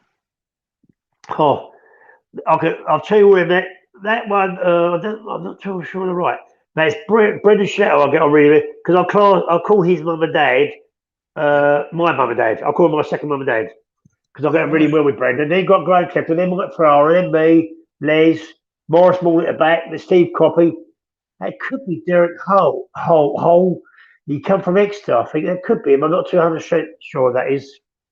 Okay, got another one there. Oh, look at the hair there. Wee-hee. Love that. Then you got on the left you got Les, Ted, Trevor Jones, Charlie Benham, Ross Gilbertson, Johnny Hoskins, Graham Banks, Dave Pinnett, myself, and Russ Osborne, team manager. I remember Johnny Hoskins. Yeah, love him, man. Yeah, love him, man, Johnny. Oh, nice. That is my last couple of years. That was the old day GR 500. Like the levers and bikes, like the levers and bike combo. Yeah, I've done the red and black because the levers there. I'm sponsored by McDonald's. Would you believe it? Was it? Yeah, but it sounded grand, but they just put me levers, and I used to have a free meal every Saturday night after Speedway. But that was it, really. So I had them McDonald's down all the way down the arms and down the legs and the levers. Yeah, that's what it's written on your right arm. Then. Yeah, the best time I had Speedway's very hard. Every bit of money I didn't have no really backing. The best year I had was my testimonial year. I had a boat that supplied me a bike and paid all the engine bills. Another bloke called Peter Horn, but he done a rap for me. 81. Clive just put meet up with Chris, Julian's son, over Plymouth sometimes. Chris ever give you a hard time or no? No, because he's a bit of scatterbrain. I would Chris. He was more a bit before my time. He was more like hanging on the fence in Exeter. I heard he's a bit scary around Exeter. But no, really, Julian, I never really raced against him. I can't remember if I was young, if I raced against him or not. I can't remember now, Lee. Yeah, I got Tony here just put Barney's definitely riding one of my bikes next season. Everybody in Speedway all speaks so highly of him. Legend. Thanks, Tony. He's a lovely man, Tony. I like what Tony does for like organises all the get together all the riders and have a little spin. It's great fun. I've been a couple of meetings when they've been there. And I love it. They thoroughly enjoy it. They go 100 miles an hour, but they're just going around. They love it. I've got this one there. Look, Britain's young hopefuls. It says This is a British Junior Championship. This was. There's my older brother David on the left of me. Yeah. There's Roger Johns, Dave Pinnett, Carl Glover, Mike Lanham, Frank Alfred, Green Levers, Tony Davey, behind him Alan Sage, Alan Emmett. Then you got Trevor Gear, my brother, Boy McNeil, John Davis, Steve Bass, Gardner, and Trevor Barwell. Wow, some cool names in there as well, isn't there? Yeah, it was. Yeah. That's a young John Davis there. I recognised him straight away in the middle. In the middle there. He's next to Bobby McNeil with the blue levers. Yeah, they stand out as well. What was that like? Obviously, having your brothers. And obviously your nephew now and all that as well. That's pretty cool to have all you guys. What was that like? Did you all help each other or not? Well, so we had our separate lives, Lee, funny enough. Yeah. Because Gordon and David was at Eastbourne and I was at Canterbury. The only reason I went to Canterbury or joined Canterbury, I didn't want to be overshadowed by my two brothers. Yeah. So I went there and we sort of all did our individual things, really. Somebody said, how did you ever cross? I said, no, we never really got cross with anybody because we just had our separate lives, and we've grown up like that as well. We've grown up like that because I've sort of was Seven Oaks, but I'm in Hampshire now, but the boys are down Sussex way, Gordon David, and I've got a younger brother Tracy. So no, there was no velocity because we just got on with. We just done our own thing. Gordon was in Elite League, and I was in National League, and David was in Elite League, National League, doubling up, and I was all over the place. So a lot of times we didn't race at the same time. Whereas either when we was racing some other part of the country. So we didn't really know. I'm my brother. They're both good riders, David, but Gordon was outstanding. Gordon was. I see somewhere on social media that you mentioned that you was obviously like proud of what Gordon did when he runner up in the world final, wasn't it? It's like anything, Lee. If you have a bit, I'm a great believer in fate. If you meant to win something, you win it. Same as British Championship 1973. I done the hardest beat by beating Peter Collins. I was on 12 out of 12, and I'll go my last ride up, and I only got third. He wins it. He wins the meet with 14. I got 13. But I done the best thing by beating him in the fourth ride. I've actually got a question down here about the 1973 runner-up in the British Under-21 Championship. What was your memories of that? So that's pretty cool. The best memory I got is beating Peter Collins, and you won't believe it. You could throw a blanket over both of us. We were side by side for 4 laps, and I could hear the roar of the crowd. Good unbelievable atmosphere. Yeah, I heard it from the helmet, but it was an unbelievable race. I've just got Chris has come on. He's put, hi guys, what years did Barney ride, etc.? I'm trying to remember. My old brain's a bit slow now tonight. I started in 1971 and retired in 1984. I started when I was 16, retired when I was 29. There you go, Chris. Now you can rack your brain. I've got some. I love this. Yeah, it's a boat made it. I don't know where he was. Somewhere I said it. I said, "Can you make me one?" It's aluminium. Yes. So good. Yeah, it is. It's a beautiful one, isn't it? I love that. Yeah. Oh, my old mate Gunge. His nickname was Gunge because he never had a bath. And that's my that's my lovely friend from Australia. That's Bob Spelter. Oh, and he lives up the top nearly. I've seen him a couple of times as well, Bob, when I've been in Australia. I was going to say to you, what did you guys? Was it even sort of cool for you guys then when you got on like the front of the Speedway Star, that type of thing? Did you like that? Didn't think much of it personally. Funny enough, it was nice. No. It was nice. Yeah. It was nice if he was on it. Because I'm looking at him race jacket. That looks like my one, but that's got to be later because Bob was there. He was there when we won the league in '78. So they must have made a cut of versions of that race jacket. Right. Yeah. Okay. I've got quite a few. Because when I put mine on now, it looks like I was at school when they made it. I can see from now, I can't see this girl. I've got your live over there, but it looks like it's Castley, Australian, number 6. Yeah. It could be, if I remember, it could be Danny Kennedy, 7. Benko, me, Graham Clifton, Reg Luckhurst, and Bob Smelter. Just where the ticker's going on, I can see Kennedy, so he definitely is on. Yeah, it is. It's Danny Kennedy. I thought it was. Yeah. But no one we lost him. Poor old Dan we lost. So sometimes I talk to your brother. I don't know if I'm getting excited. I'm pooping myself there. Looks like something's going on good on the track. I'll get excited about saying. Yeah, that's it. I got a nice one there. That's a full lock up. That's around Canterbury, my old 2-bell Jawa. Beautiful. Love these pictures. Love the pictures.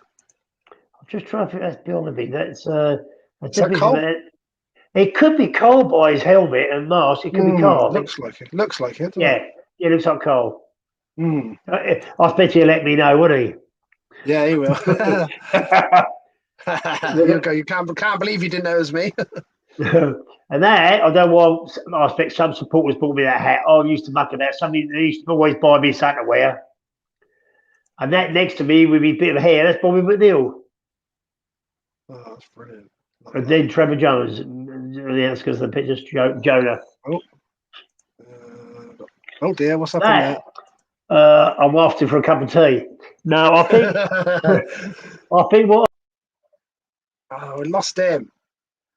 Damn. He'll be back. Where's our saviour? Oh. He'll be back. He'll be back. Where is she? Oh dear. He'll be back. He'll be back. Did you ever ride? Just looking at your question there, James Stenner. How's it going, buddy? Hopefully he'll give us a story on this when he comes back.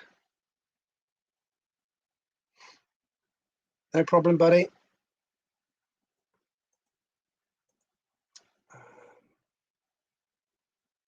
Just looking at that question there. Oh, hopefully he's back. There we go. Hopefully he's back. I don't know. I he just goes. I don't touch nothing. That's all right, mate. Don't worry. These things happen. I'm not used to this Modcom. So what was? Sorry, catch us up. You were just saying what was happening here. I think it looks like more likely while I'm holding. I think I broke my collarbone. Yeah. Yeah, I broke that 4 times. Did you have many injuries in general, Barney? Did you have many? I done when Ted knocked his front teeth out. I broke my scaphoid. There's a crew. I broke my collarbone 4 times, and I had a nasty one with Neil. He clipped my front wheel coming out of bend. I went down and put my hands out, and it snapped my wrist, and my bone was coming out in front of my hand. Bloody hell. So I've had a few bruises. That's it, really. I've been lucky, really. When you think of all the injuries what people have. Yeah. I mean, look at my brother. He'd gone race for 25 years, and he never got hurt. Yeah, it's unbelievable, isn't it? Yeah, it is. He's got to be on your side, mate, isn't it? Because you take a risk. Yeah, 100%. Got James Stenner here on YouTube. Hi, James. He's put, did you ever ride at Eastfield Stadium, Bristol, Barney? My pops used to take us there, but I was just a baby in his arms at the time. I'm afraid, James, that the bloke who run that was my governor as well, Wally Maudsley. And that I raced for a couple of years, and I was involved with Newport then. So I didn't have a chance to ride there at all. So I never went round Eastfield. Okay. They said it was a very hard track. It was very sandy and all that. They said it was a very hard track to ride. Lethal that was. They said it was a bit lethal. Yeah, I've got some pictures of Dad going. And I think they had a linkage or wire fence or something. It wasn't very safe at all, people. Heard the lighting wasn't very good and things like that. No, it wasn't very good. That's typical Wally Maudsley. Save on a few bits. Oh, unbelievable. That's not being horrible, Lee. He didn't want to give me the same money I got the year before. He didn't want to give it to me, so I said I can't afford not to do it. So the guarantee and all that. So I said that's why I call it a day. Yeah, not good. Not good. No, not when you've got to guarantee before you earn your points money because you can guarantee put people in the gate. That's what it's all about. Yeah, for sure. I've got. What were your actual favourite tracks in general? Oh, quite a few, mate. Funny enough. The main two what I really liked was Peterborough, Millwall. They're similar, like quite like circle. Really, you just really ride it with your foot up on the peg. Just lean it over. It's like any. I like any track. Canterbury, Eastbourne, Rye House, the old Crayford. Most tracks I like, but few I didn't like was like I didn't do very well. Boston, Workington, Berwick was all right. Loved Edinburgh, loved Coatbridge. He was all right. Most tracks I got on really well with. But just a couple I didn't have much luck there at all. Did you have any superstitions or anything, Barney? Only about punching people in the nose. No, it's so funny though. I have to say that. No, all I want to do is get up the gate and win a race. I didn't worry about nobody put me off. Yeah, I was a racer. I just want to get out there and win. But then I enjoyed coming from the back as well. I enjoyed not making a gate, and then when I was riding the mood, coming from behind. So obviously we know about that. You were one of the longest serving riders for the Canterbury Crusaders, wasn't it? Yeah, 14 years. So I've got 71 to 84. Is that correct? That's it. Spot on. Obviously that club must have meant the world to you for obvious reasons. But we was talking about this, Lee, and I wonder when people say to me, "Why didn't you go anywhere else?" I must have been quite happy there to go back there every year. I wasn't unhappy there because I wonder sometimes I might have had more success with different clubs. It's like anything in sport. You can go somewhere and you win things. And other riders could go for all their career and not win nothing. I was very lucky I got one championship with Canterbury and one knockout cup. But that is it. But I'm grateful for that, really. I mean, we've only win 7, 8 trophies. They're very lucky to be involved with that club at the right time. And a lot of the times I raced with Canterbury and we had a good team here and there, but not most of the time we had an average team. We wasn't 78 we had our two superstars was Copy and Les Rumsey. But we was all I think I was right reserve. I had a 7 average at reserve, I think. So we was really all scoring. But other times I raced and I've got like an 8 average, 8 average. And next place we got a 5 or 6 average. So it's not the times I was carrying riders because it wasn't good enough. I got Nick Andrews said the crowd at Canterbury loved you, Barney. Not being over, they worship me, and I couldn't ask for any. When I go to old tracks and grass track, they all want to talk to me and come up and say, "Oh, you was our hero. Thanks so much for the entertainment." I said, "Thank you. It was my pleasure to do it." That's really nice, isn't it? Yeah. Phil's just asked, did you make a good living from Speedway back then, or was it more of a hobby as well as a full-time job? Phil, no, I didn't. I spent all my racing career really working and riding. The only time I made money out of it is my testimonial, 81. I was very fortunate enough. I finished up with bringing home 10 grand, and that 10 grand, 81, I put straight to a house. Nice. And that was it. So most years, like Phil's good riding. Like the biggest problem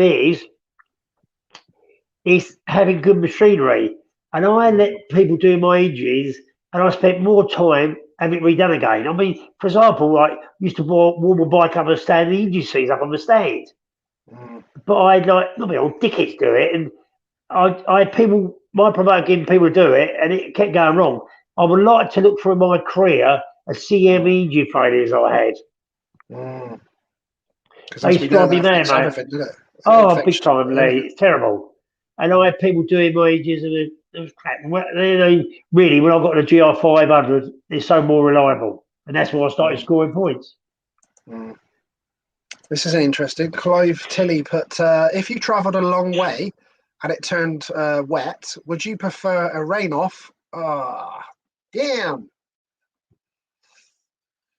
I'll do a Who's a Millionaire question, and I'll finish that question. I'm just looking at my questions here. Got one to ask him. What riders have you been favourite to team ride with and why? I've not asked that yet, so I'll get that in next. Oh, come back on then. just disappeared. Hopefully he's going to come back. He should be back in a second. He'll be back. Hopefully he'll be back in a second. I was just checking my questions that I had there. Yo, he's back. He's back. He's back. Here we go. Oh, sorry about this. I don't know why. That's all right. It's got a mind of its own. It's probably just not working that well on the tablet. Sorry. Probably. If you travel a long way and turn out wet, would you prefer to rain off or race?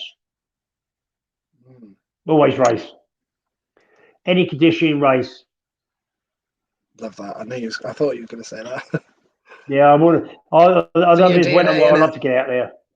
In the DNA. Yeah, it is. Yeah, it was. When you look at it now, I'll get my leathers dirty. I didn't care too much. I put a pair of overalls on that as it raced. Well, even race. Sometimes, a lot of times, race with no mask on, just race in the wet. So you can see. Oh, love it, love it. I got. What riders have been your favourite team ride with, and why, Barney? Two in my team. Yeah. Definitely. Just in general. Definitely Gordon. Steve Coppey, Les Rumsey, Ted Hubbard, Brendan Shetto. I had quite a good teammates. I had good teammates, and there was good riders to ride with. And they only had a few, not be all dickheads really, who you're trying to shield them, and they go, like, either cut you up and do something. But they knew if they did it to me, I'll go straight in the pitch and grab them by the throat. I say, I'm your bloody teammate. You don't do that to me. Yeah. They knew where I was. Don't worry about that. I like it, love it. I took no shit. I never took no shit, mate. Don't worry about that. That's the best way to be, isn't it? And then people know where they stand. Don't take the piss and all that. That's right. Did you prefer to be part of a team, or did you like racing as an individual, or did you like both? Or definitely team, mate. I love team because it's what you can win. It's nice to do well in individuals, but it's what you can win as a team. When you could gear riders up and get them to go better and try harder, that to me was the best bit out of it. I used to love being captain. Always gearing them up and patting them on and getting them gearing up. That was just me. That's just the way I was. Proper team man. Yeah. What would you say has been your most memorable race or meeting, and why does it still stick in your memory to this day? Well, it's got to be 73 beating Peter Collins, because 2 years after that become world champion. So yeah, it was brilliant. It's just the memory of the crowd it's just coming through the helmet. It's so loud, and disappointment, like just mucking my last ride up. But that's life. If I was meant to win it, I would have won it. But even the fact, I'm just going to bring up what someone's just saying here, but even the fact, as well as the spear riders, you were a character as well, that must have put plenty of people into the stadium. Oh. And it didn't it? That's the bottom line. We used to have big crowds at Canterbury. That's what I always used to pull them in. They loved me at Canterbury because that's just my style. Not a bit of it. I'm a bit of a character. You never knew what was going to happen with me. I could either be good as gold or smack a few people in the nose. I don't know, because that's what I like. But I like riding. I used to give 110% every time. I never liked being beaten till I went past the line. I never give up. I love that Michael Weir's put, and that's why I stood by the pits at Canterbury. Yeah. People love it, don't they? They want to wait to see what's going to happen after the race, and it's just all part of it. I've had people in the pits. I've hit people in the pits, punched them up against the fence, and threw me out of everything. And so that's what I used to be like. Unpredictable. I was very unpredictable. Oh, I love it. I wish I'd been there. You would have loved it, mate. You would have loved it. Yeah, I definitely would have loved it. Who are your closest friends during your Speedway career, and was it easy to sort of block that side of it out once you were on the track? I didn't really have. How do I describe it? It's very hard to have close friends when you're racing because we're all from different parts of the country. And because most of the time when I raced, I worked as well. So very busy. I used to work. I used to work 7 days a week when I could. I used to work silly hours. I used to go from one job, finish work at 5, then go and do another job at 10, 11 o'clock, and work Saturdays and Sundays when I'm not racing. Bloody hell. But I used to do so much travelling. I was lucky. I had my governor, God rest his soul, Arthur Lowe. They used to let me have time off to race. Bloody hell, did he? So they sort of helped you out with it, like. Oh, big time, mate. With big trips and all that you had to do all over the country. Yeah. Your memory's good at Eastbourne Eagles.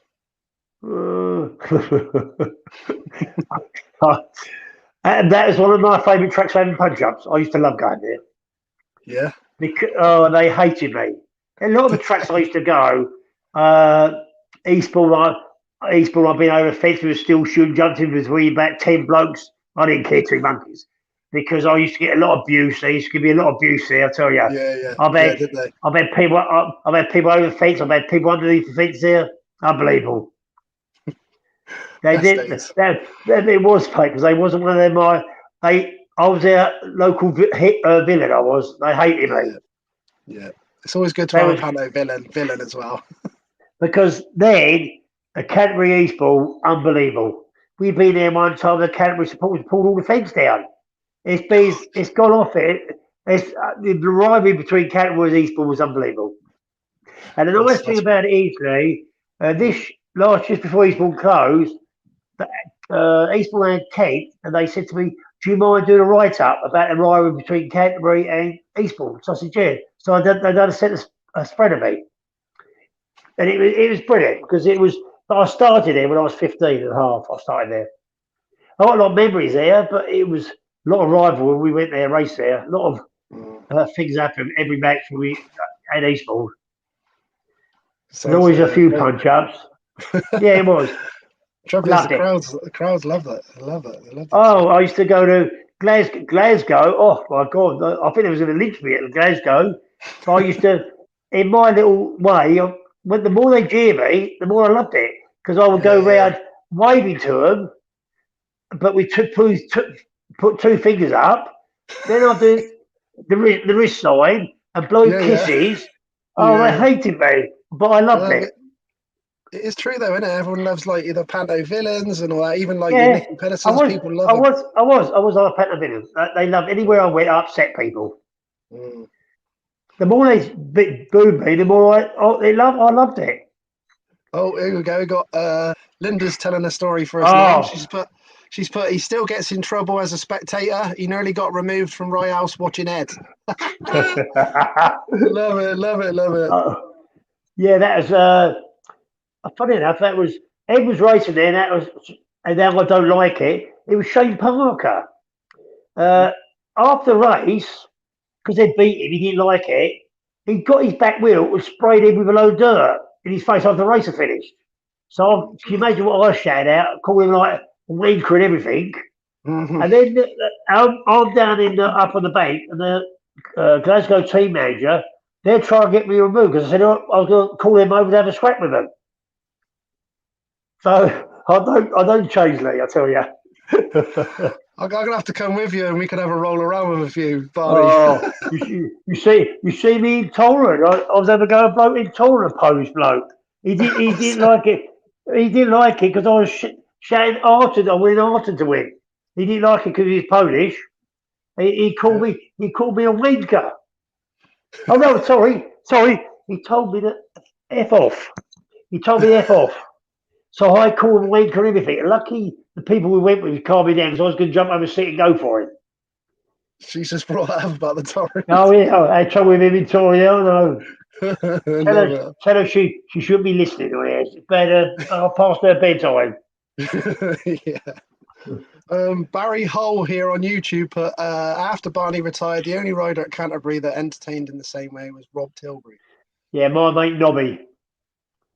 He's lovely old Nobby, but he's a poser. Is he? He's a poser, Lee. He comes to the dinner and dance all high and mighty. He thought, we'll go up to the old Rusty Nails bar before the meal started. He went up there, a bit carried away with the whiskey he put down his throat. Next thing, as he sat, we're going to start the meal, his face has gone straight in the dinner. Pieces apart. Oh, That's Nobby. A good character. I'll get on really well with Nobby. I'll call him Nobby. I'll right. Have you got any regrets from your career at all? Yeah, quite a few really. And basically, I done Speedway because it's like people laugh about this, but I used to play football Saturday with my bike on the back of my car, play football, put my clothes back on, drive straight down to Canterbury, put my lemons on, raid Canterbury that night. Yes. People can't believe it, but that's what I did. Biggest regret I've got, Lee. Ah, damn. Just missed as we got to the regret. Linda! Linda! Help! Oh, there's Linda. Here we are, we're back. I've done it, Lee. Oh, she's out there hiding. Yeah, I'm just saying, the biggest regret I had is I didn't spend enough time with my bike, learning about the engine, jetting, doing all that, and spending more time. I love doing it as a hobby, really. And I feel I could have done a lot better. I've done all right, but I had no backing. When you look at these people, when you look at the 80s and 90s, with all the sponsors they had, we had nothing like that. Every bit of money I earned, I put into Speedway. So that's why I didn't earn no money. When you look at the 80s and 90s, they had big sponsorship, same as they do today. And they got, look at like now, like free mechanics, it's bloody ridiculous, but they had free mechanics. So God knows what the bill is for that. So that's how regret I got. So I knew I could achieve a lot more if I had the right person behind me and the right person look after my bike. So I did determination. I was good enough. I didn't have the right equipment all my career. Except the last 2 years when I raced a Goodden. When the bike was going well, I had like 8, 9 average. That just proves the point. We've already had loads of these. I've got a question down here. We've already had loads of these already, but I'll ask anyway. Is there any other funny stories you can tell us? Oh God, Lee, I could be all right with you. Oh, bloody hell, boy. I don't. There's little silly things like I remember, right? Little silly thing. Right against Arthur Browning at Scunthorpe. I could hear him coming underneath me. So as I heard him come underneath me, I let off. He's gone flying up to the fence, and I've gone past and started waving to him. The fence. There's silly things like that. Same as Jimmy Beaton. Jimmy Beaton was a Glasgow, and he tried to spear me underneath. I let off, and he's gone straight for the safety fence. But because you just use your loaf, and sometimes I don't use the loaf. So it's things like that. But we don't. I can't tell you the things we got up to. I remember I bounced on the bed up in one hotel, and I smashed the bed, and we got some blocks from a building outside. Put the blocks underneath the bed and bring the bed back up again. But this is about. I don't care. I'm not going to tell you. I can walk around the pool table with a cue up my backside. And would you believe it? This part of the games, he was in a Scottish hotel. The bloke who owned the hotel was Neil McFarlane. And they said, I bet you come and do it. So what you have to do, you have to stand the queue up high and put it between the two cheeks of your bum and waddle around the table. But this is what we got up to. My face has never ached so much on an interview. My face is aching. I know. It will, I'll tell you. I won't copy. I remember getting up with my ex-wife, coming out the hotel room, and I got 3 blown up Johnnies hanging on the door handle. Copy put there, Mumsy put that on there. And same as Mark Martin, Australian, was at Stoke. He said, "Who dare be rolling this tractor tire down this ramp?" We said, "All right." We all put money together. But we rolled down, it's full of water. So imagine what a state it was when he got down the bottom of the ramp. But we had some great fun. I'll tell you, I could tell you a lot of things that we got up to, but I won't. Well, I better say what my mum's asked here. Let's have a look what she's put. She's put, please tell Barney I was a big T-Rex fan and I always thought he looked like Mickey Finn. David used to laugh, especially when Barney Kennett was the only rider I went and asked for his autograph. Laugh out loud. P.S. Sadly, I never had courage to ask Terry Betts. Tell her I love her. But See the T-Rex. I used to like T-Rex as well in them days. Did you? Yeah, I did. So I signed your mum's autograph. Yes. That's brilliant. I'm not being horrible. I say to anybody now, I've got a great respect for any fan or anything. When I see them and they say, we're too shy to come, I say, I won't bite you. I love doing it. I love talking about the old days and signing things for them because it gives them back their pleasure they give me. So that's why I love doing it.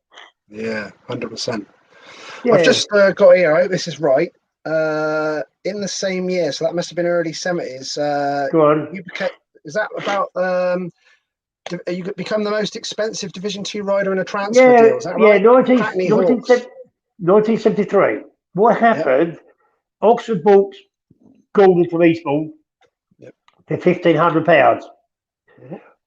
Just to make it a bit better, in the Sun the next day, Hackney bought me for Canterbury for 1,500 and a penny. That's it. I've got that down here. Just to set the record. Yeah, 1973. That didn't That's work really out. cool. Yeah, it was a shame. That was Len. He's a good promoter, but he wasn't my cup of tea. And he sort of put me there, and I wasn't going very well. He just chucked me in second half. He didn't really encourage me to go, and it only sort of lasted just over a year. And I went. Then what happened? I went back. In my contract, I always belonged to Canterbury. But what happened then? I went back to Canterbury and moved from Canterbury to Hackney. Okay. And it's a shame, really. It just didn't work out. So. My mum's put, she can confirm he didn't bite me. No, you're lucky. Tell your mum she's lucky. Yeah, I love it. That's brilliant. Was there any teams that you would have liked to have signed for, or was there other teams as well that you nearly signed for that didn't, and things like that? Was there any? Yeah, a few really. I mean, Eastbourne, they was a good side. Most of the years they had good sides. Ones I really like, would love to row with them, it'd be Newcastle. Because they had the Owens and they had Rod Hunter there. Rod Hunter, they a great side, Newcastle. They're very strong. And most years, Ian Thomas and was it Brian Lara? They put a good team together. Newcastle was a good team. And you look at a few of the other ones, they had good teams for a year. Like few teams had a good team for a year or so. But some dominate, and Newcastle one of the ones that dominated. Roy Harris, early 80s, they had a good side as well. Roy Harris would be good for me, because I used to love Roy Harris, or Peterborough. I love Peterborough. That's one of my favourites. Another legend's just come on as well, Douglas. Oh, Dougie, I love Dougie. I'll tell you what I'm doing next week. They got this Northern Beer thing they go on. They bought in Manchester. They're doing one in Sheffield, and I'm going up I'm going to a pub crawl next Wednesday up at Sheffield. Yeah. He's just put. Looking forward to seeing Barney on the Sheffield pub crawl next week with the Northern Riders. He's lovely, old Dougie. He's the one I mean. No one cut up Barney. No one cut up Barney on that night out. No, Christ's sake. I might be putting the nick. Yes. Oh, David Evans has put, did you ever lose a fight? I put my hand on my heart. No. I've had a few over the years of going to the pub. Yeah, I'm a bit of a hard nut because I'm a farmer's boy. I brought up the right way. Love that. I used to lift up swivel bins when I was a kid growing up. I used to lift swivel bins, everything up, because we was rough and ready. That's like that. And he's Dave Evans. He's another friend of mine from school, a couple of years younger than me, my brother's age. He's another steel boy from where I come from. Phil's just said they would have loved you at Stoke. Oh, yeah, I would love to be there. That'd be good. I loved.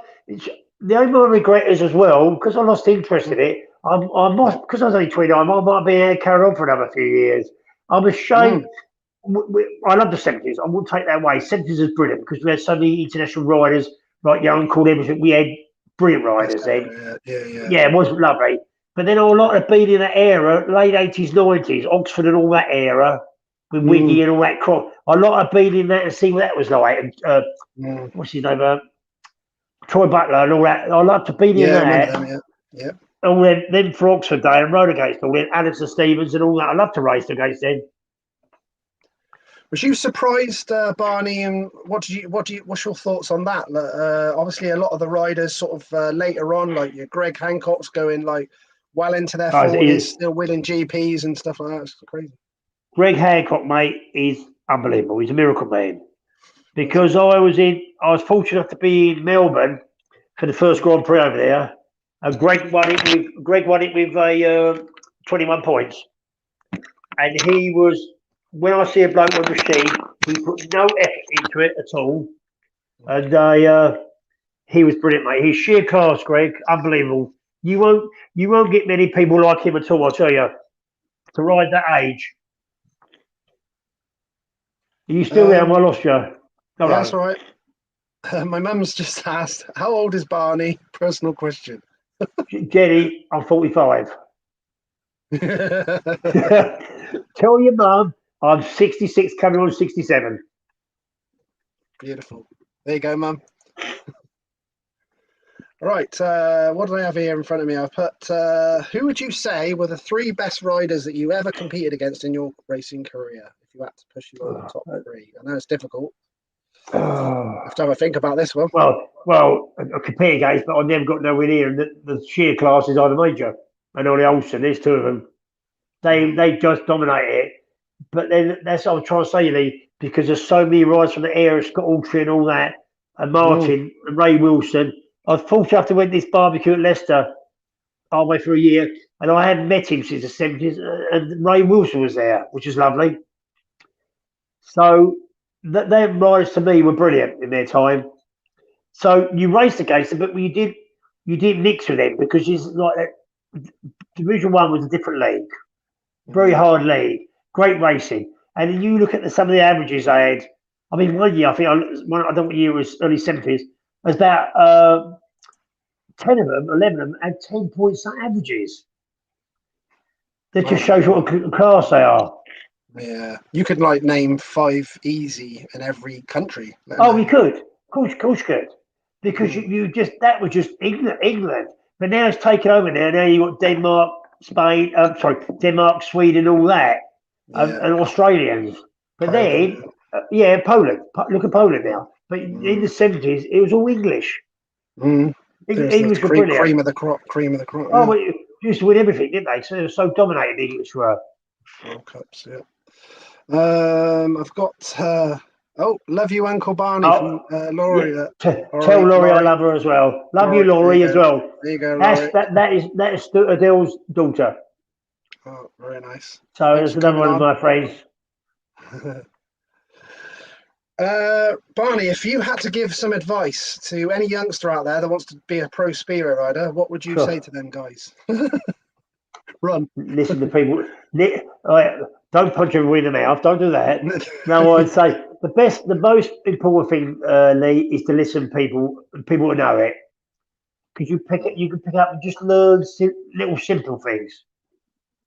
But where it's so different now, because where before we wasn't like they're fit machine now. When I was in tour and I watched people like Jason Dawn and all that walk past, I can't believe how skinny they are. I know they're fit, super fit, but there's nothing of them. And they're like little jockeys. So because they're fit fanatics. That's what Speedway's done to them now. No, just listen to people and just be dedicated to it and do what you can. Because it is a lovely sport, but now it's so expensive now. It's so expensive now. Phil just said have rich parents. Yeah, that does help. It's true. And that's why a lot of us in the 70s made our own way. We just had to. All right, my mum and dad bought me a bike, and from then on, I had to pay for everything myself. And then I worked 7 days a week just to pay to do Speedway. But I wouldn't swap it for nothing because Speedway, I still love it. It's brilliant, Speedway. The atmosphere, the riders, the supporters is brilliant. You can't ask for anything better than Speedway. I just hope little tracks open, Oxford open. I hope we don't lose too many. I hope we get a few more teams of that in the league. Yeah, it would be good. It's really cool that Oxford come back, but then now Swindon's in a dodgy position. He's dodgy because I see a picture of it. It looks like it's all been knocked down, isn't it? Yeah, Yeah, they're saying they're doing a new stadium, but nobody really knows for definite. And no, sad seeing it all going down. And yeah, not good, mate. I've got Andy Friend here's put hi Barney. Thanks for the enjoyment at Saturday on a Saturday night. Did you enjoy the match races against Ivan Major, Johnny Hoskins arranged? loved it. How can you not ride against the best in the world? Yeah. It's lovely. Any match race against all the world class riders, Marcus Simmons and all that, when they come to tracks, it was lovely. You enjoy that. That's what got you. That's what got you more fired up because you want to try and beat them because you're used to their home track. But they're so sheer class. But you had a good go at them. If you could outgate them, you could turn top it, or you could turn left and right and stop them. or give them a punch on the nose or something. I was going to say, do you follow Speed? I already know that you follow the Speedway. Obviously the GPs. I see you at the GP at Torren and everything, and obviously the British League. Who's the sort of riders that excite you to watch? Say, for instance, when you go to the GP or any league racing, who's the guys that make you? They all excite me. But the one that most excites me is, I'm going to say, Bartos Martos. He's a freak. The way he rides a bike hanging off the back, the speed he gets, he's unbelievable. They're all like it. I'm glad he won it this year. He's the one that wanted to win it, Arthur, because it's nice for Russia to have a world champion. They're all. I mean, you look at Arthur last year. He done the first 2 rounds, was at the top, then he went backwards. But this year, he's been really consistent this year, and I've followed it quite a bit, and it's been brilliant. Jason, they all do well. Ty, I love watching. They're all magic. I love watching. They're all brilliant. The ones I think are unlucky sometimes are people like Freddie Lindgren. They're thereabouts, and say it goes on, have a couple of bad meetings, he mucks them up completely. But they're great racers. But I love watching it. You must love Freddie because he doesn't mess about with him, does he? Oh, no, he could be a bit naughty, but when you look at it, Lee, it's the speed they're going. How nobody else has got really seriously ill, injured in this GPs because the speed they do is phenomenal, mate. I can't believe the speed they go around. It'd be lovely for younger days. You would have one of their bikes went fast as that. Unbelievable. But they do build on a bit, I tell you. Yeah, I've just seen Jonathan Kemp's come up and put a couple of them have just mentioned it. Phil mentioned it. Shame about Kent. Hi Barney, what do you think about what's happened at Kent? Obviously, that's a shame as well. It is a shame. I don't know what happened, but you got a more leg. I mean, he's 90. I mean, he should be still running speed. We should be enjoying it. He's been doing it the last 60 years. So it's a shame because I used to see that was nice for me going to Kent because there's a lot of old Canterbury supporters there. And they used to come up to me and talk to me, cheer me. It's lovely because I love seeing old people. And they come to me thank me for what the enjoyment I'm given. But I said, thank you for supporting me. Enjoying it. Nice. It's nice to hear. And it is, Lee, because it's nice to give people appreciation. What they love me to pieces. I love all the sports. They looked after me big time at Canterbury. Gonna get up another few nice little pics that I've got on here. Oh, I'm very young there. I'm going to be about 17 there. That is one of the last few years because that's David, Keith, Laurie, Denzel, Jamie, Malarkey, and I can't see that is there. Oh, it's me. I can't even see myself in. That's me, bro. Now I don't know. It must be the international because I can see Bob Cole's David, then me. Yeah. I can't see that one. That looks like Sagey. I can see there. It looks like it might be Terry Charles. I don't want to touch the screen in case I want to zoom it in case I muck it up. It looks like Sagey. It might be Graham Banks. That might be. We used to have a qualifier, World Championship qualifier. Okay. So what you had to do when you had average from the previous year, you get into it and you go from this into the elite league round. And this is the start of it. The top 3 or 4 go from this into the elite round. But this is really all the National League riders. There's Nobby. That's Nobby too. It looks like I can't see his face. That looks like Neville, Tatum, Rob, Reg, Alan Mogridge, David, Jamie, myself, and Kevin Bryce. It's a nice one of Mogridge there as well. I Yeah, enjoyed him. he's a lovely rider, another good rider, Moggo. Till he broke my bloody collarbone or anchor.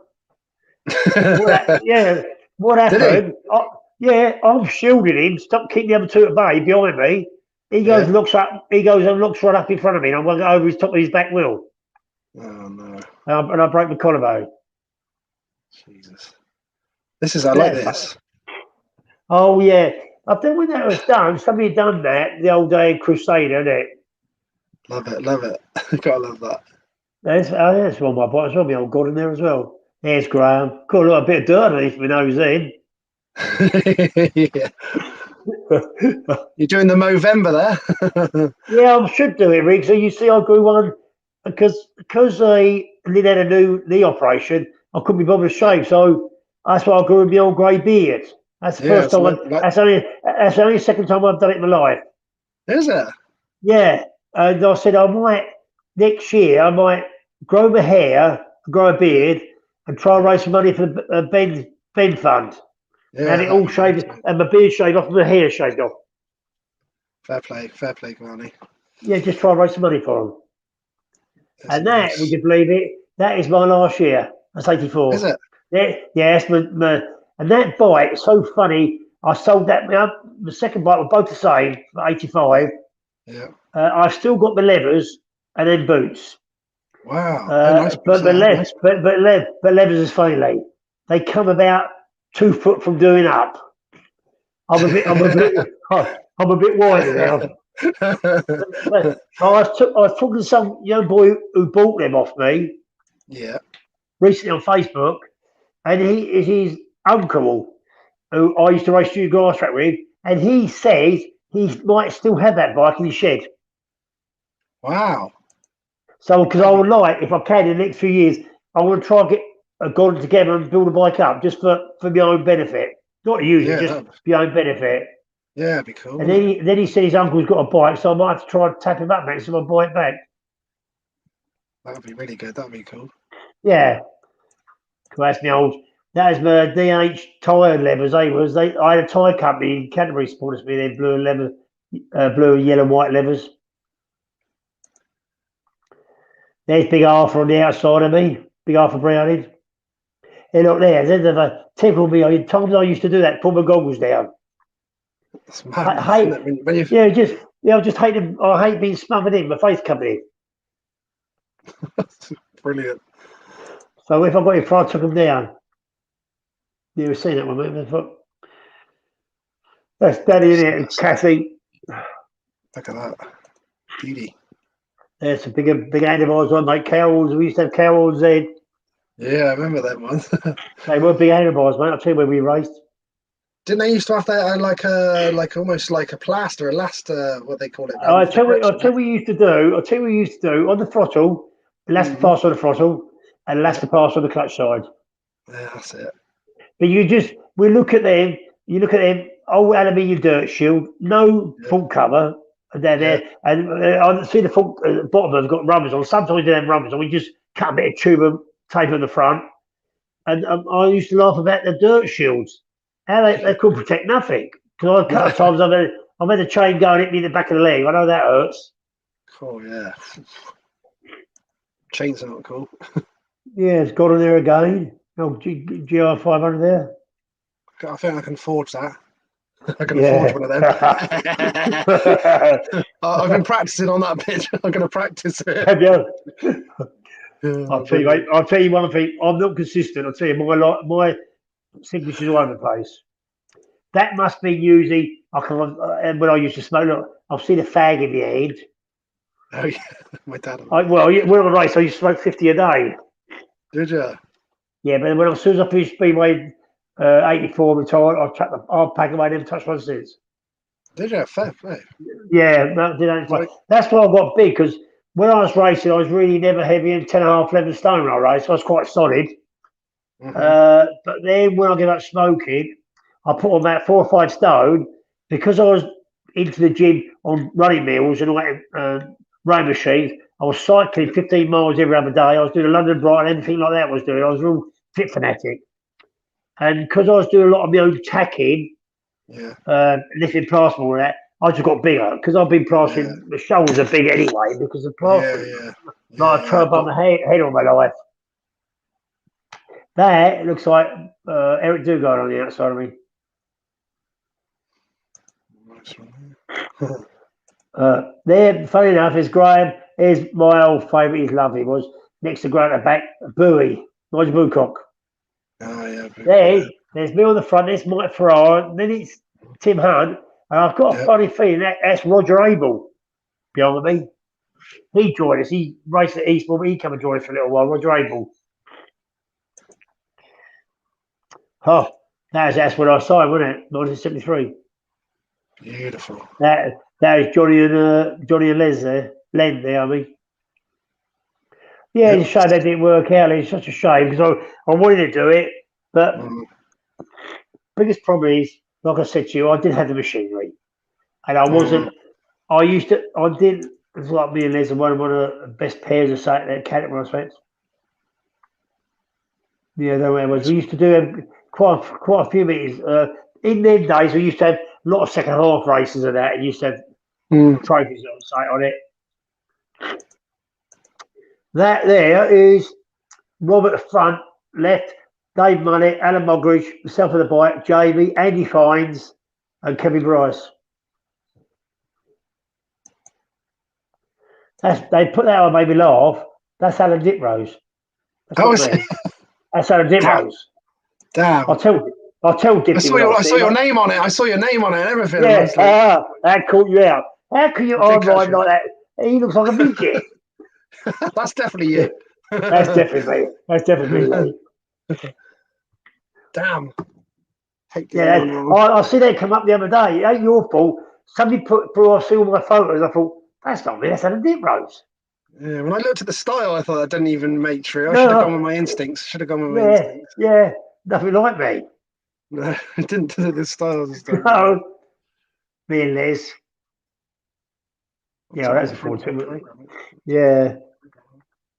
Me and Les looks like we're quite popular. Good rider, Les. He's not very, look, nice to me, and there's some jet black hair then. I'm looking at the pictures, the ones in front then, and I think that was Ted Hubbard. That's Ted, and I think Ted with them 1-1. I think that one next to him, I think it's Brian Clark, Peterborough. That be the coin toss or something? Yeah, it is, mate, for the meeting stars. And that's Russell Osborne, our team manager. Gate positions and all that. Yeah. And there's, funny enough, the two of them Aussies there, they spoke the other day. I've seen both on Mark Hunty because his boy Sam raced over here, Sam Martin. But you got Morris, then myself, then that next to me is Daryl Simpson.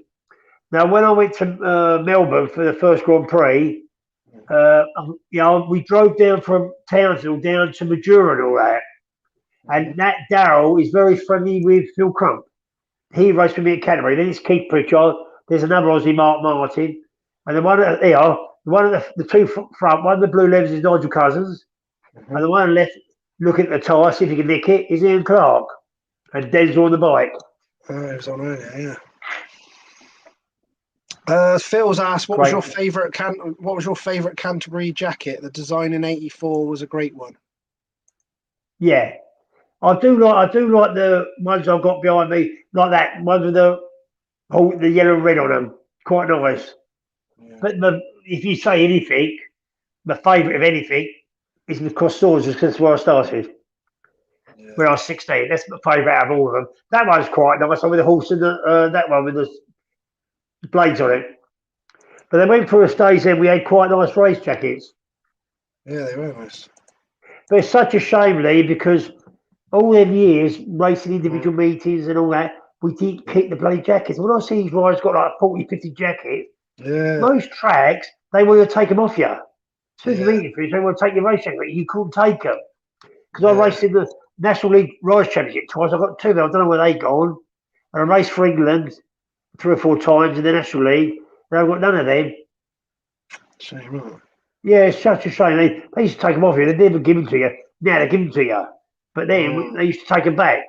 So we can't afford to give these to you. Sure, they're doing the rounds. Yeah. And that's Collectors the old, everywhere. that's the old testimony, that one, right? 1981. Love that. That is Amsterdam. That's in Holland. Wow. And What was that like? What was that like?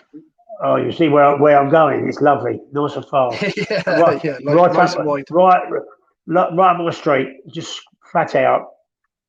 Done all right over there. Funny enough, I've got a big trophy. Ula line, who used to be the boat people, who used to go from Sheerness to Vissingen, Holland, and we had I've seen film come out about Kathy Pope used to make them. Kathy Pope used to make them, yeah. Yeah, she's a lovely lady, Kathy. But that was out there. We won it on two-legged affair. I've got a big gold trophy, and I've got up in my loft, funny enough. And that's what we won in Holland.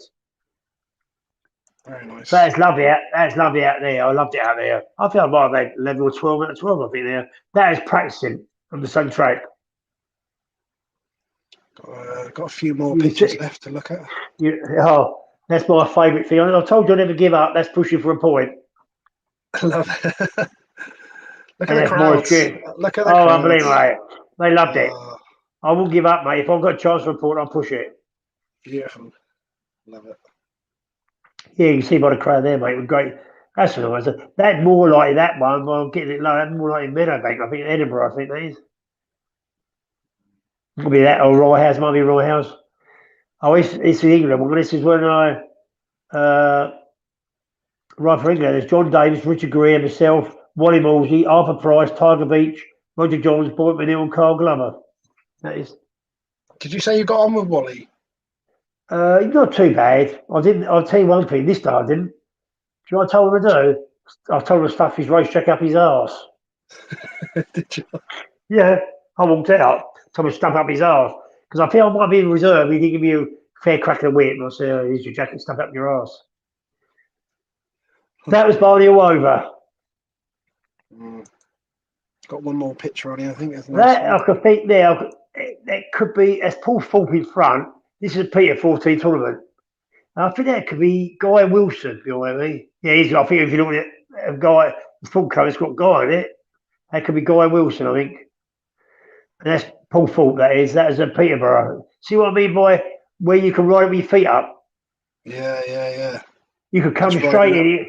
Yeah, it's lovely. It's so fast, Peterborough. You just push the back out and just keep your feet on the peg. Good picture. That's why I laugh now when they got their legs flapping all over the place. What, a bloody windmill or something? Oh, the hell, with their legs all over the bloody places. Yeah, they all. Yeah, that's a Peterborough, that one, 14 tournament. Is there any? I was going to ask you. Is there any other sports you like watching at all?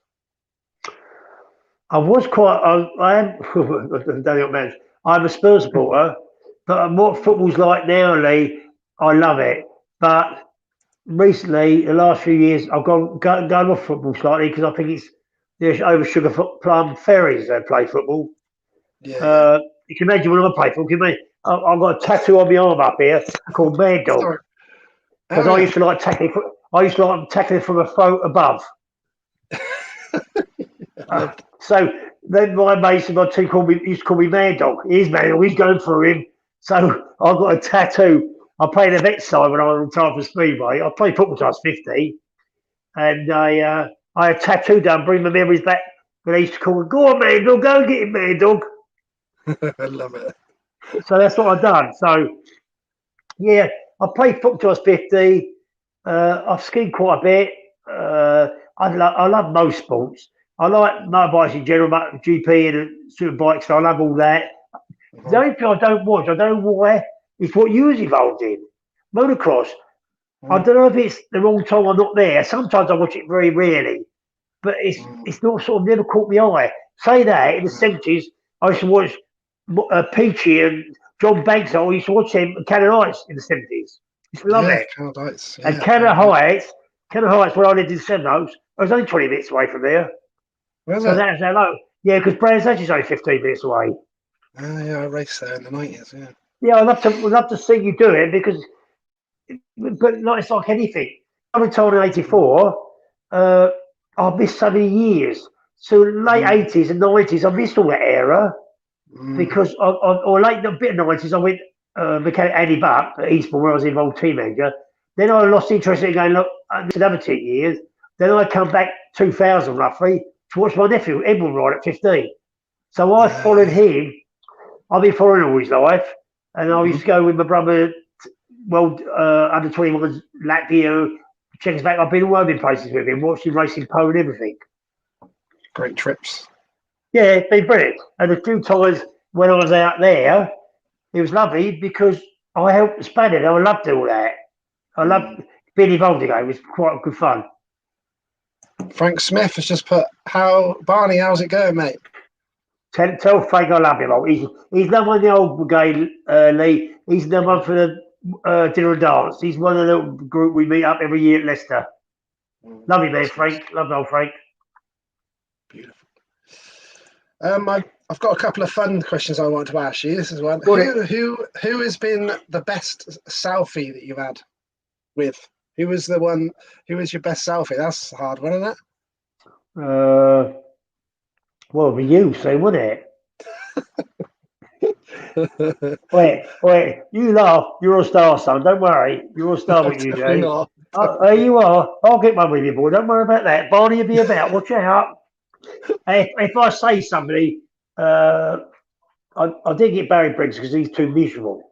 But the one I did like, I got it with two heroes, was Colin Pratt and Greg Hancock.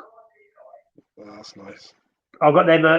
Lucky enough, through Colin Pratt, we went to Millennium, and his daughter Sue and Troy was going to be down later. On the Friday, my good old Lynn, she done it for me. She said to me, Colin, about these passes. He said, well, Barney, I'd love to go in there. And he gave me Troy's and Sue's. So we went in on the practice day, Friday. And I went, looked all the riders, got pictures, and I was lucky enough to get Greg and Colin together.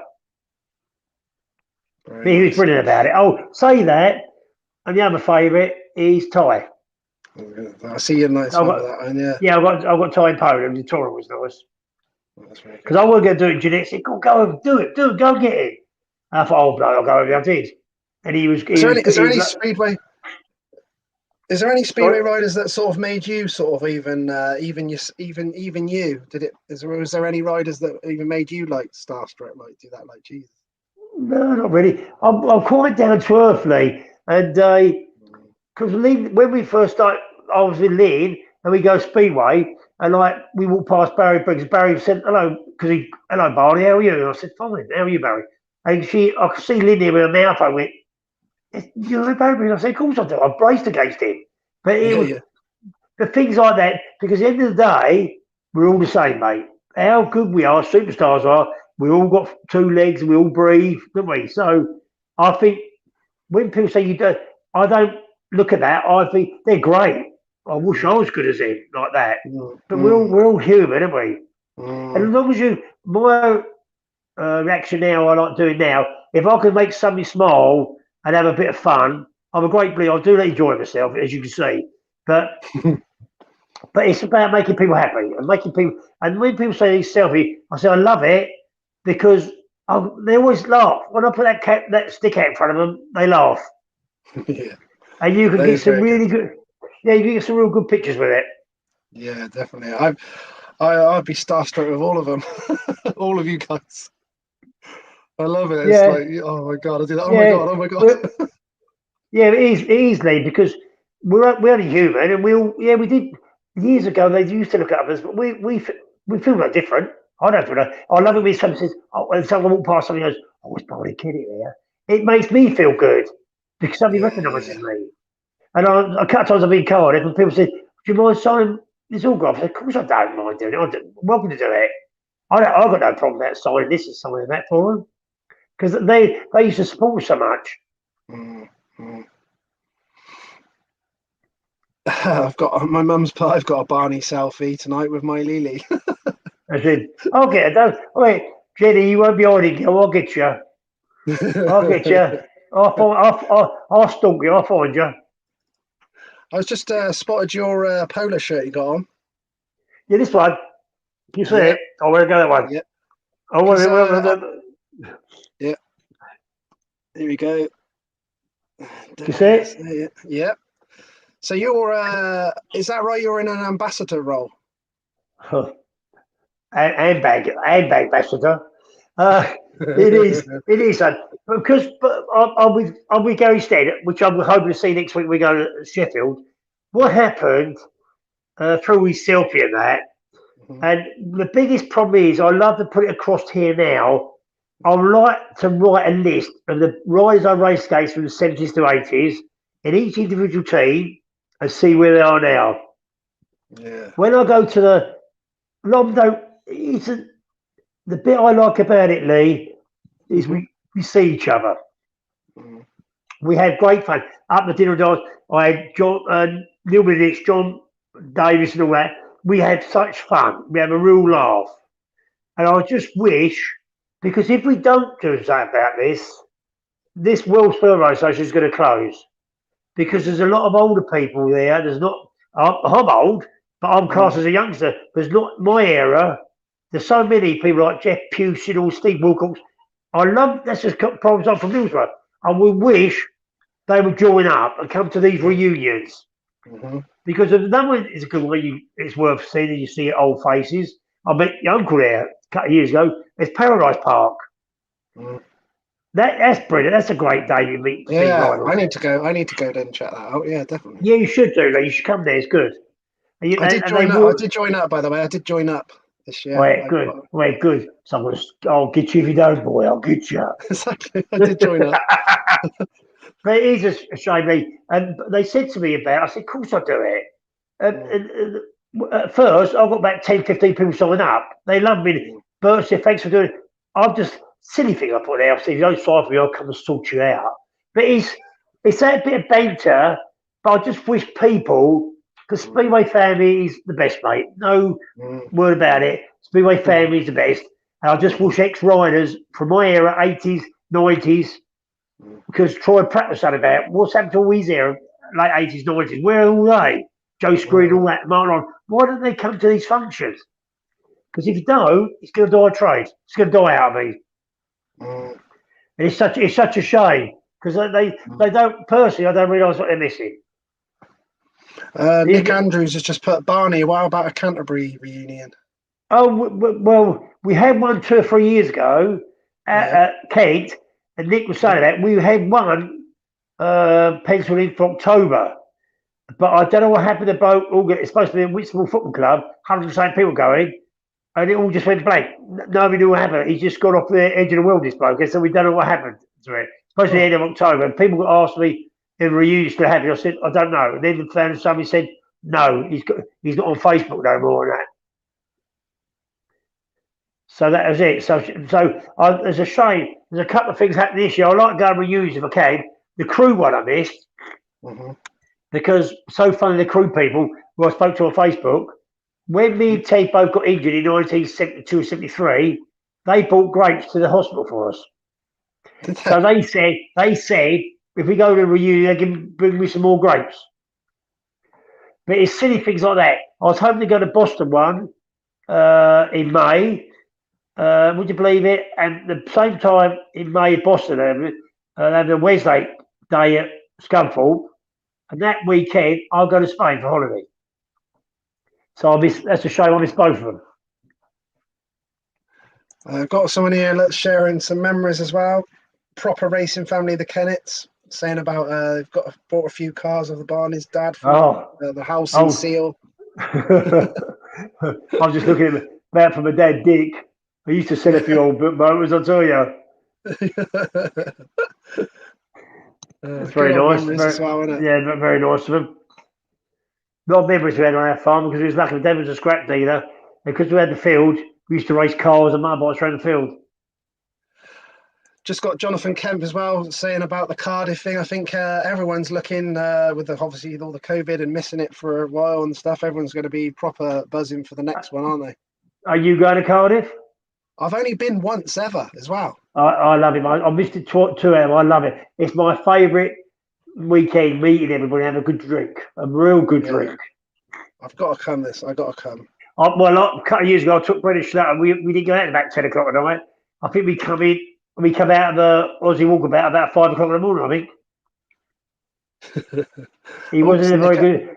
He wasn't a very fit state. Well, he said that's your challenge, Barney. Take the baton. Wait, tell Nick I'm there. I'm already booked up, mate. I'll be there. I can't wait. I'll go down Friday and come home Sunday. Ask Barney where he was born. Oh, I tell you, I'm going to smack her right in. Yeah, I'm going to smack her right in the nose. Wait, you're going to laugh at this. Go on my birth certificate, it's got Albiton. But you know where I was born? Pratt's Bottom. Oh, God. I'm born in a little village in Albiton called Pratt's Bottom, where my dad lived. And I was born in Pratt's Bottom. Thank you, Jeanette. I'll be looking that up when I get off here. Yeah, I think Pratt's Bottom. So I remember years ago, Tony Blackman, Radio 1 disc jockey, said, "Come on," he couldn't stop laughing. I drove through this silly village called Pratt's Bottom. I thought, well, God, I was born there. So whereabouts is that? Where was that? In Kent. It's near Bromley, Albiton. Yeah, it's in Kent, mate. Okay, in Kent, yeah. Raced a bit of motocross around those ways. I can't believe she said that. You wait, I'll see her. I'm going to see her next week, Tuesday. She was waiting for that, wasn't she? She's waiting to bring that in. Was. That's what she's like. My mum's just put the John Davis challenge. Barney, your interviewers just now took over the #1 spot. Oh, that's brilliant. But at least one thing, I don't swear as much as John does. No. Yeah, but I know where he's coming from. I know where he's coming from, Lee. He's man of my own heart. There is a lot of dicks running Speedway at the moment. But the trouble is, a lot of the old brigade are died off. They ain't the same like they used to be, mate. And it's a different run sport now like it used to be. And if people like him, they should get involved with it. Somebody asked me to sort of help juniors. Possibly if the tracks are near, I'd love to do it. Because you got to give something back to them. The job was brilliant. It's brilliant. Been over the top some of it, but he says how he means it. That's what it's all about. Yeah. Someone's just mentioned that earlier about obviously Eddie. You said that you've obviously followed a lot of it and all that. Do you still enjoy doing all that now? Yeah, when I can. Well, this bit of year because of got friends who live at Luton Abbott, and he's right for Plymouth. So I'm hoping to watch. I watch Ed at Grass, and I'm hoping to watch him a bit of Plymouth as well. Yeah, I love it. I love watching it. Go on. Yeah, go on, mate. I love watching Ed. He's to me. He's got to the step, the GP step, and that's where he's got to. He's gone to it, and it's such a shame because he's so brilliant on the bike. It's like anything now. He's been there and done it when he's younger, but he's sheer poetry emotion watching him. I love watching him race, Ed. Yeah, I loved it when he came to Swindon as well. That was good. Yeah, he's a good rider. So did you actually ever do any of your, I know you said you wish you'd learned it more. Did you actually do any of the mechanics of your bike? Yeah, I've done a bit. Two valve jobs was quite easy. Like you could grind the valves in, do the timing and all that. That was the easy thing about it. Push rods, that was easy. That is the simplest thing it got. But then they're so more complicated now, aren't they, really? And that they settle timing different and all that. Yeah, we used to do that. Sometimes if we had trouble, I didn't want to spend them. I'd done the valves and put new valves in and piston rings and all that, done it myself. So I've got that stage of it. I could do that because there's quite simple, basic 2-valve Jawas. Did you have many sort of mechanics that helped you out? Was there people that helped you out at certain tracks? I had one, Barry. He was an ambulance man, but he helped me for about 12 years at Canterbury every Saturday. But a lot of the away trips, either people helped you. I've got a load of friends who I spoke to in Australia. They was over here, emigrated. They helped me when I went to Hull. It's like the old brigade. The people, their dads were announcers or done something there, and they put you up for the night. And their son's mechanic and help you out. So a lot of times we went riding up the north, people would help you up there. It was nice. But then other times you had to do it yourself. Yeah, for sure. That's what it's like. You have to open a whiff and change your gear and do it yourself. Before we go, have you got anything else any shout outs you want to make or anything like that? Or Well, I've got a few. Old George, my old Georgie, Porgy. He said, yeah, "Oh, don't yeah, forget to mention my name." I can mention. I'll go on and on. I've got Brett Saunders, Bruce, Phil Hearn. I love them all because I've talked to them. Brett on FaceTime over in Australia, but I love them. I love all my mates. They might hate me and be a pain in the arse, but they, I've got a great rapport with them all, and I have such fun with them. And that's what keeps me a lot of fun, Lee. I love always yeah. banging them like me and you and going to Cardiff, Speedway, reunions. I love it. There's nothing better in life. I enjoy my life. I think I'm enjoying more now when I raced. And Yeah, yes, Shane just come on. That's my yeah. my younger brother's stepson, Oh, Shane. nice. Hi, Shane. Oh, I So, do bet. we when is Cardiff next year? I'm not sure. July. Lynn, she Never knows. know. She's booked. Well, when I just shows how she brilliant is. When I was in Torah, racing in Torah, and the dates come out, before I got home from Torah, she'd already booked Cardiff up. Love that. Gotta love that We organisation. go every year, mate, so we love it. Yeah, I've No, only and been once. I've only been once. you should go. And the last 2 years I've been fortunate.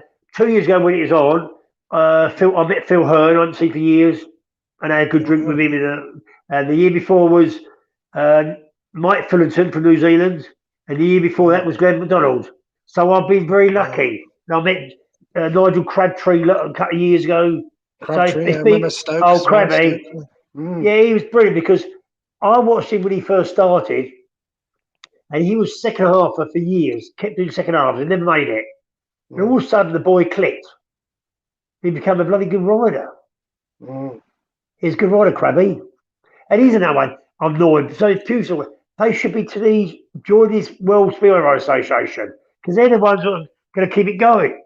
Mm. Yeah, I definitely. I'd like to come and see that up Yeah, there. you should come down. We'd love to have a drink with you. Yeah, I definitely want to go to Cardiff next year. That's definitely going to be in the plans. Do it, son. Do it. Hope you can. Hopefully, you can come to my meeting. I'd love to. Yeah, You to come what over. day is it? What day is it? It's in April. Well, ain't April Nine. 1st, is it? No, no. There's no April Fools. Yeah, but where is it, Lee? Where at? Oxford. It.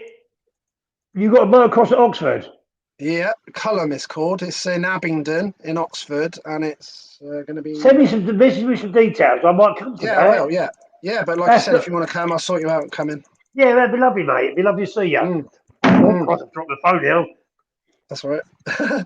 We've got there. So the 9th and 10th, it's like a 2-day race meeting, and Yep. like I said, a few of the Speedways guys come to my one in September, which is nice. Yeah, Andy lovely. Graham was riding, and a few riders Yeah. were riding. Yeah, So hopefully, I'll have a few more. I see Jill and Andy come on there. It'd be nice to see them again. I ain't seen them for years. Yeah. Yeah, my Round mum was on about. the gate as well. My mum was on the gate. I'll Yeah. let you in. Of course, you're gonna. Oh, I'll get her. That's a selfie there. Hey. I got loads of them going. Jenny, I'll be on the trees. I'll be here. Yeah, it'd be brilliant. I really Yeah. appreciate your time, Barney. Thanks ever so much for your lovely Linda as well. Really appreciate Yeah. sorting it out. Really cool. Really enjoyed it. One of the most fun I've ever had on an Good, interview. My mate. face is actually aching. It's brilliant. Good. Be nice to meet. Be Legend. nice. Be nice. Yes, Meet up in the real life. 100%. Personally, it'd be Yeah, great, mate. I'd really, be nice to see you, boy. Yeah, be nice. 100%. And keep doing what you're doing, boy, because it's brilliant. I love it. Thank you, mate. I really appreciate it. Thanks, Yeah, Barney. I really appreciate your time, mate. all right, son. Thanks so much, Lee. Look after yourself. Give you Thank you, big buddy. kisses. Bye, Jenny. And to me. Oh, and you, Lee. And you, Lee. And me, Thanks, buddy. all right, son. Look after yourself. Thanks, Much love to Lee. you, Barney. Thank you, buddy. And you, Thank you mate. very much. See you later. Thanks, Bye, mate. mate. Take it easy. Bye. Cheers, mate. Bye. What a legend. Barney Kennett. Love it. I've got definitely going to meet him in 2022. We'll see Barney. Definitely got to get to Cardiff. Going to have a great lot of fun in Cardiff, I would imagine. I know everyone has a great time there. I've only been the once ever to Cardiff, so I believe, not sure what year it was. Definitely Greg Hancock won, but I think he won a couple of times there. So that doesn't really narrow the year down necessarily. But I know Greg Hancock won when I went, just me and my brother. I'd love to go to the Cardiff GP next year. Be nice to see a load of the riders there. Some of the riders you interview and that'd be really cool. Yeah, that'd be great to get to Cardiff. Best night, take Mealy Ashby, pretty please. Plenty of people would know you, mother. Thanks, Steve. I plan to do plenty over the winter months and into the new year. Hopefully do a Christmas special thing again like last year. I did a boxing night evening. I think I had with a few of the guys were on at once. I had John Davis, Neil Middleditch, Dennis Sigalos, and Steve Luxton, the old Cobra Gladiator. We had them 4 on together at boxing night last year. It was pretty cool. Be quite cool to do as a Christmas one again. Would be quite nice. So many riders. I remember when I first started this in about a year or year and a half ago, I think it was now, since the start of the lockdown, when I did some Skype ones first before I got into these live ones. Thanks to Adam Winslet. But it's much better now, as all the fans can ask questions live to their heroes and idols over the years, which is amazing. But it's really cool to be able to do, that's for sure. Forgot what I was going to say then. Completely lost myself when I saw a comment there. Thanks, Steve. Yeah, I plan to do more, but like I said, I'm planning to do at least one Speedway one and one motocross one over the coming weeks, each week. I speak to a lot of riders. Obviously, it's not easy to get the guys on. Everyone's busy. I chase them up quite a bit. I say hashtag stalk. But yeah, some of them I've chased for since I've started it a year and a half ago. So never thought in the wildest dreams I'd get to speak to all these guys. So always grateful forever on that side of things for sure.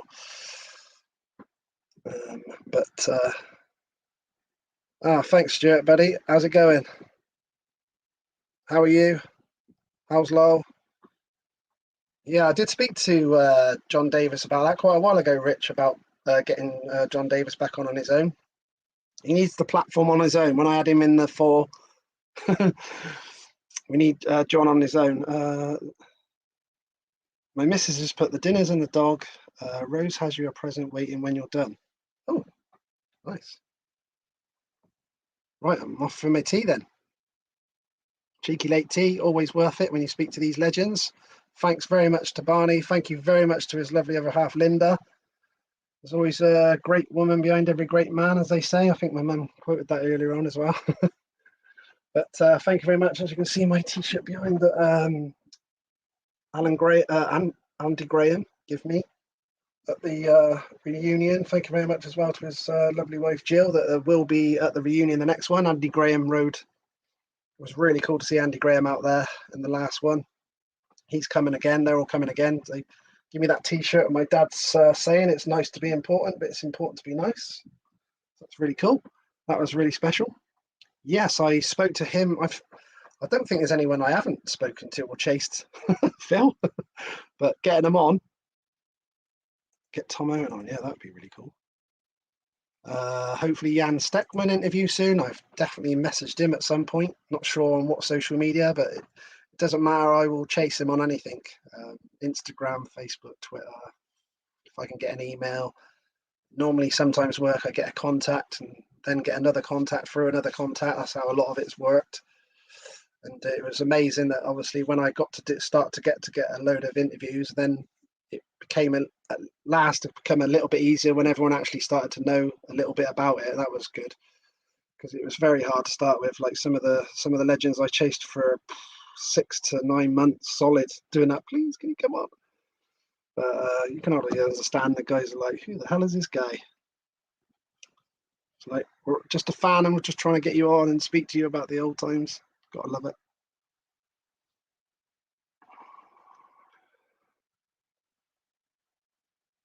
Yeah, definitely. Yeah, let us Dewey has just mentioned Dave Norris would be a good one, mate, and Dino Barker. Spoke to both of them.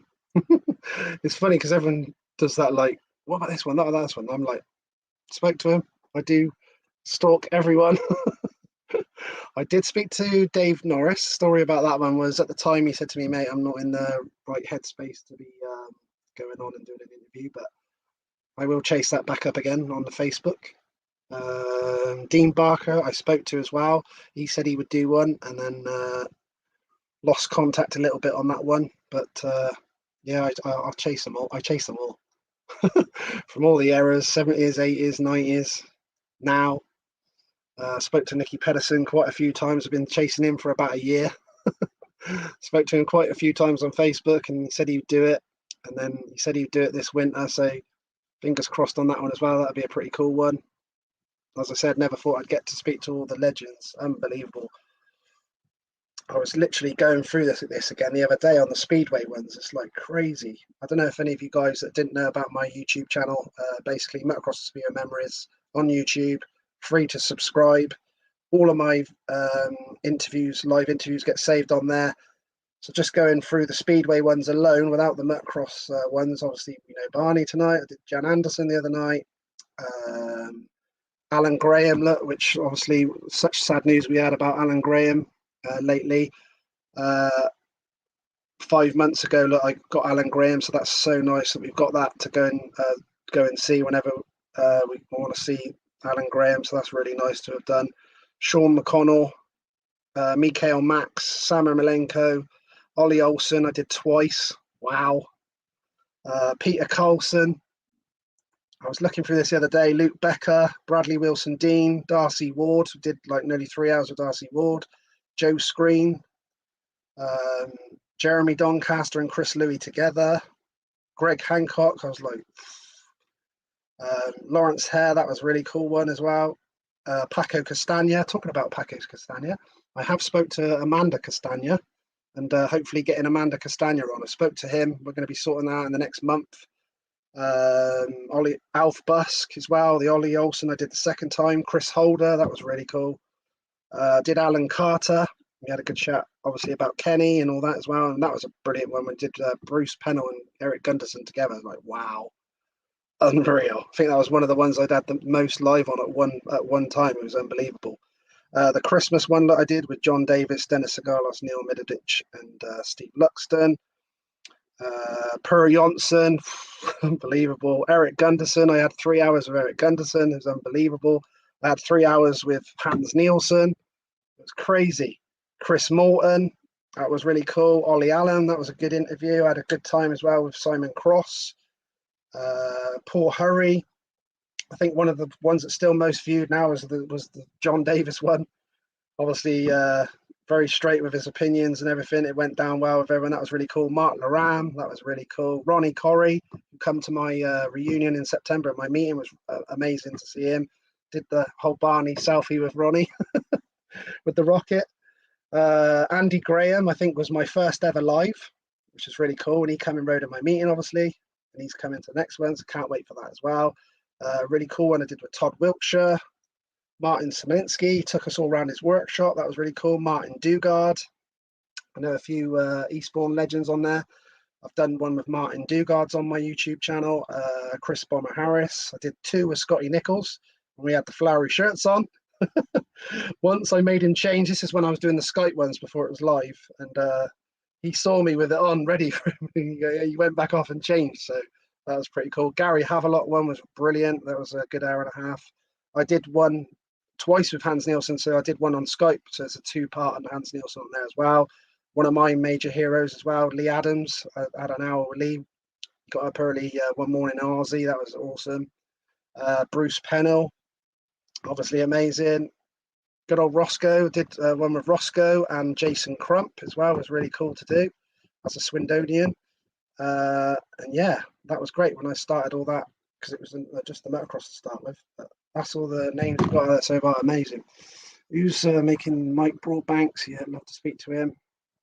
Know a lot of his relations and boys I speak to. Jeff Bouchard, yeah, I met Jeff at Leicester. I went in. Me and Jamie, my brother, went up to Leicester for one of the first Elite League matches. I think when Swindon were at Leicester, first league meeting of the season, we saw Jeff. That was really cool. Terry Betts, Bobby McNeil, Derek Harrison. Spoke to Derek on Facebook. Apparently he was my favourite Milton Keynes rider when my dad was there in '79. I think my mum told me. So that was really cool. Remember him with the spiky hair and the glasses. Would be awesome to have Dean Barker, David Norris and Martin Dugard at the same time. Yeah, that would be cool. Spoke to Martin Dugard. It'd be nice to get him on a live, because a lot of those guys that I got him on the Skypes and the Skype ones where it was just literally the two of us, but it's just a bit more special with the live ones, and fans can ask the questions and I can put it to them straight away and can see your name and quote it and all that. I think it's really cool. So that's why a lot of, even some of the guys that I did back in the day about a year or year and a half ago on the Skypes, I've been trying to sort of get them again on live, because it just makes the whole thing a lot cooler. Really missed the Racers v Robbins matches of yesterday. Yeah, yes, mate, for sure. Really, really cool that Oxford Cheetahs are coming back in. Not so cool that Swindon now are going to be 3 seasons minimum without racing. And obviously, especially after you win the Elite League and then don't race for the next 3 years, it's not good at all. But yeah, hopefully it does come back. I did do a live video. Even that's on my YouTube channel if anyone wants to check that. I walked around the Abbey Stadium, Blunsdon, about a week ago, 2 weeks ago. I did a live video there just to keep all the Swindon fans up with what's going on. The pits has all been knocked down now, and all the back wall for the stadium's all knocked down now. Fingers crossed they are actually going to do a new stadium for the Speedway. But with all those houses so close, who knows? Why is nobody on Facebook? Not sure what that means there. What am I doing a Barney? You're probably doing a Barney, Mum. Whatever they're doing the Barney is. Right, I'm going to go off for some tea. We've had a good 3 hours on tonight, haven't we? We've had great fun with Barney. Amazing, what a guy. Great character. We need more of these characters. People loved it. Listen to some of the stories. Who don't love all that? I remember all the, like you said, the derby matches, the Cradley Wolves, Swindon Reading, Swindon Oxford. So many in there. Coventry, Cradley, all those. Awesome they were. The atmosphere is always a little bit of needle, which made it always a little bit cooler as well, didn't it? Might be overusing the cool word, but everything's cool. Really cool. Getting to speak to these legends is seriously cool. I love it.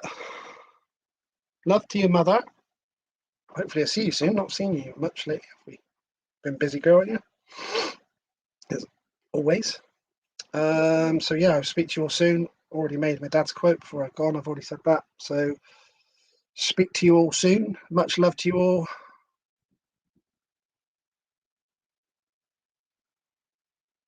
Yes, I couldn't believe. See, Barney's like, oh yeah, everyone's normal. We're all the same. We're all just normal people. And even my missus knew how important that was to me. She come in because it didn't come up on it. It just said Facebook user. My missus come in and showed me the phone around the door like that. And then when I seen it said Phil Crump, I was like, Phil Crump. He was my first Speedway hero, Phil Crump. Because I was born in '77. And so obviously I was at Swindon Speedway, as my mum said, a few days old or whatever, with dad racing. But he was my first Speedway hero, Phil Crump. As soon as I sort of knew what was going on, he was the man at Swindon every year carrying the team. So I'd love to get Phil on. It's not easy with obviously the time differences and everything. I messaged Phil a couple of times, and hopefully we'll try and sort something out, because I need to get some Swindon legends on. I haven't really done that. So there's quite a few of the Swindon boys I'd like to get on. Jimmy Nielsen, Phil Crump. Hopefully get Jason on again, but this time on a live, so that you guys can ask him stuff live. Would be cool. Yeah, there's loads of Swindon guys. Brian Carger I spoke to last week. We're trying to sort out a date, so I'd like to do Brian Carger. I got a message yesterday off of Mick Shearer. Excuse me. I've just been chasing for a while. Obviously, it's not easy with his time difference as well.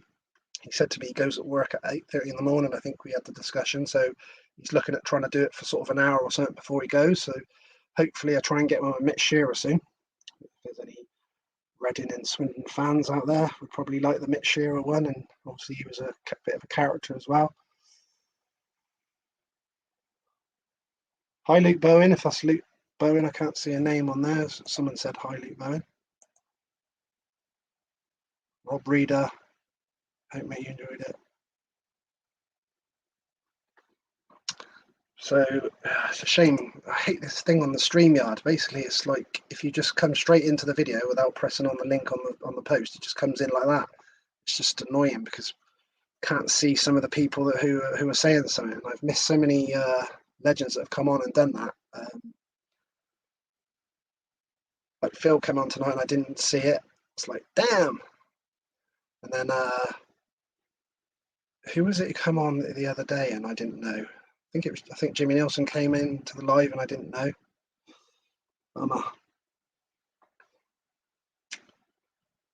Yes. Mum just said Derek Harrison is watching. Oh, if he is watching, hi Derek. You were my mum told me that you were my first favourite Speedway rider. So what would I have been, Mum? Dad was there at 79, so I would have been 2. I definitely remember the glasses and spiky hair. And I saw some footage not long ago as well that was online that was really cool. Dad was on it as well. So I obviously got I got a load of programs as well, Derek. Some really cool Milton Keynes programs that you're all in, and got some of them. They're really nice. I got a really cool, overusing the cool word, but it is cool. So it is what it is. I got a nice big Union. The Union Jack obviously was in the badge and all that, and I've got a race jacket. I've got Dad's race jacket with number 4 on. He was team partnered with, I think Andy Graham was number 5. I've got a big flag with the Milton Keynes emblem on it and all that as well, which is really good. It makes me feel really old, mate. Sorry. Especially when I say I'm like 40. Am I 40? Am I 44 next year? 44, 45? I even, when you start doing that thing, don't you just don't want to know. Have to get you on, Derek. I'll dig out all the photos from the Milton Keynes days and everything. And I don't know if you saw that footage. There was definitely some good footage. Tried to change cool to good there. Shit. I did see some really good footage on Facebook not all that long ago from Milton Keynes meeting. It was really good, and you was on there, and it showed you winning a race and wrapping the meeting up, I believe, at the end of the meeting. Lee walked the Milton Keynes track as a toddler for charity. Oh, see, I was a nice kid.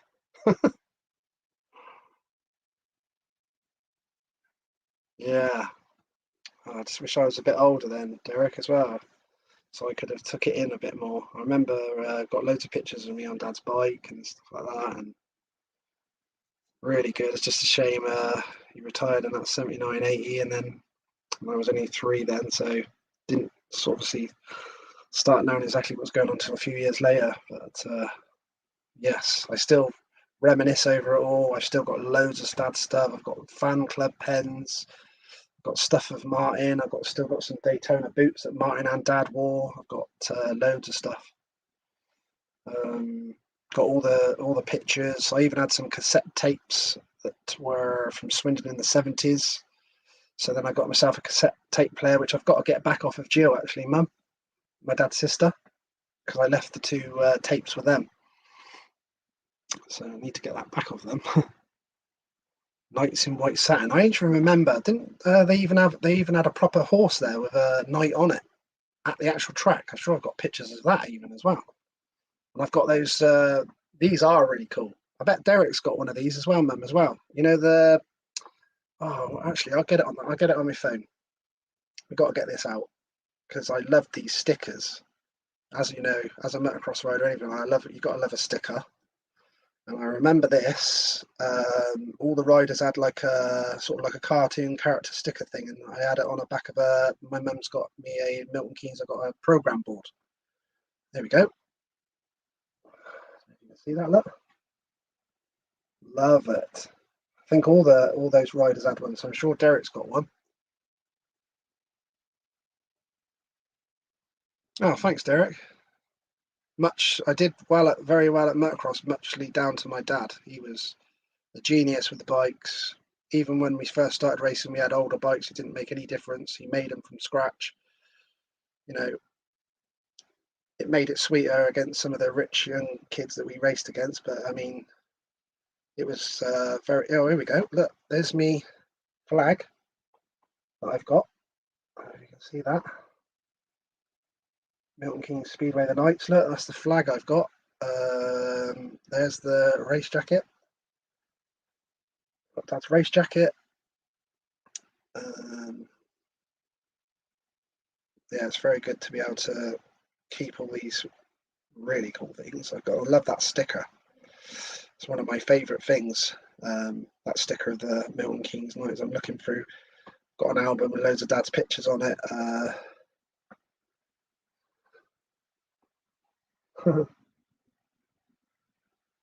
Love it. Keep all the pictures. I've got so many pictures and scrapbooks. Some fans that did some. Karen was one of them that had some really good scrapbooks. My mum did a load of scrapbooks. Here we go. Look. I don't know if you can see that. There's me on the bike with Dad. Got a few like that. There's one of Dad riding for the Knights as well. Trying to get it so it's got some good pictures. I've got one of Dad and Malcolm Holloway, both of them not here now, bless them. Dad and Malcolm Holloway together, look, for the Knights. Not in the Ashby striped leathers there, but that's must be the race jacket I've got. Beautiful times, eh? Just wish I'd have been a bit older at the time and been able to take all that in. But definitely grew up at Swindon Speedway all through the 70s and 80s. It was great. Me, Lee Kilby, Neil, my brother, all running around the Speedway. Even Jason Crump as a kid, we were all running around pretending to be Speedway riders, making Speedway noises. Just looking to see if I had any more of them. So I know there's loads on here, but yeah, I've got these. Look, I've got them with the steel shoe on it that Martin and Dad wore. I think everyone remembers them, eh? Still got Dad's helmet that he used in the comeback meeting when he broke his leg in one of the Golden Great meetings. They had 67 winning Robins versus All-Stars and Dad winning the All-Stars. And still got some of the stuff. There's the thing that I still had, look. But I know it's in the garage somewhere, so the monkey mask that Martin wore, I know I've got it somewhere, so I need to try and find that. Sounds like the whole world's trying to get one. Collectors everything now, aren't they, all the time? Stuff like that. Yeah, I've got some beautiful pictures. I keep all of them. There's another one of Dad that he signed a picture that I found online. The Milton Keynes Knights. Beautiful. Right, I better go and get some tea. I just caught that last one, caught my eye with a badge. The Milton Keynes on, very cool. Right, you should interview Lee Kilby, reminiscing your childhood and your dad's. David and Bob were great mates. Yeah, I've got loads of pictures of them two together as well with Bob. That would be good fun, wouldn't it? With Lee, I'll have to speak to Lee, see if he'd be interested in doing that. I'll speak to him. Right, I will stop waffling and get off. Sorry about that. Bit of reminiscing. Everyone loves to reminisce. I do anyway. So I will speak to you all soon. Keep you updated. Hopefully, I'll be in the next couple of days. I'll be starting the booking in for our new reunion meeting. Looking to get a lot more legends there on the motocross and speedway side to ride in the legends, which is not a race. It's like demonstration laps. So there's no pressure on them guys. Like I said, I'm going to try and do one speedway and one motocross interview every week over the winter. So hopefully you can keep that going. Yeah, no problem, Derek. Nice to see you coming on. Appreciate that. Be good to get you on for sure. That'd be really cool. So hope you're good, mate. Take it easy. And yeah, I'll keep you all updated on social media and everything where the next interviews are coming up. I'll try and sort out 2 ready for next week. Yes, I have got your programme board, Mum, of that Milton Keynes one. I love that one. That's one of my favourite ones. Yeah, I'll speak to you all soon. Keep you all updated. I will share this out there tomorrow, because all the ones that I do live are all recorded on my YouTube channel, so you can check them out anytime. I will just put that out as well. There's my social media thing as well. I'll just put this on.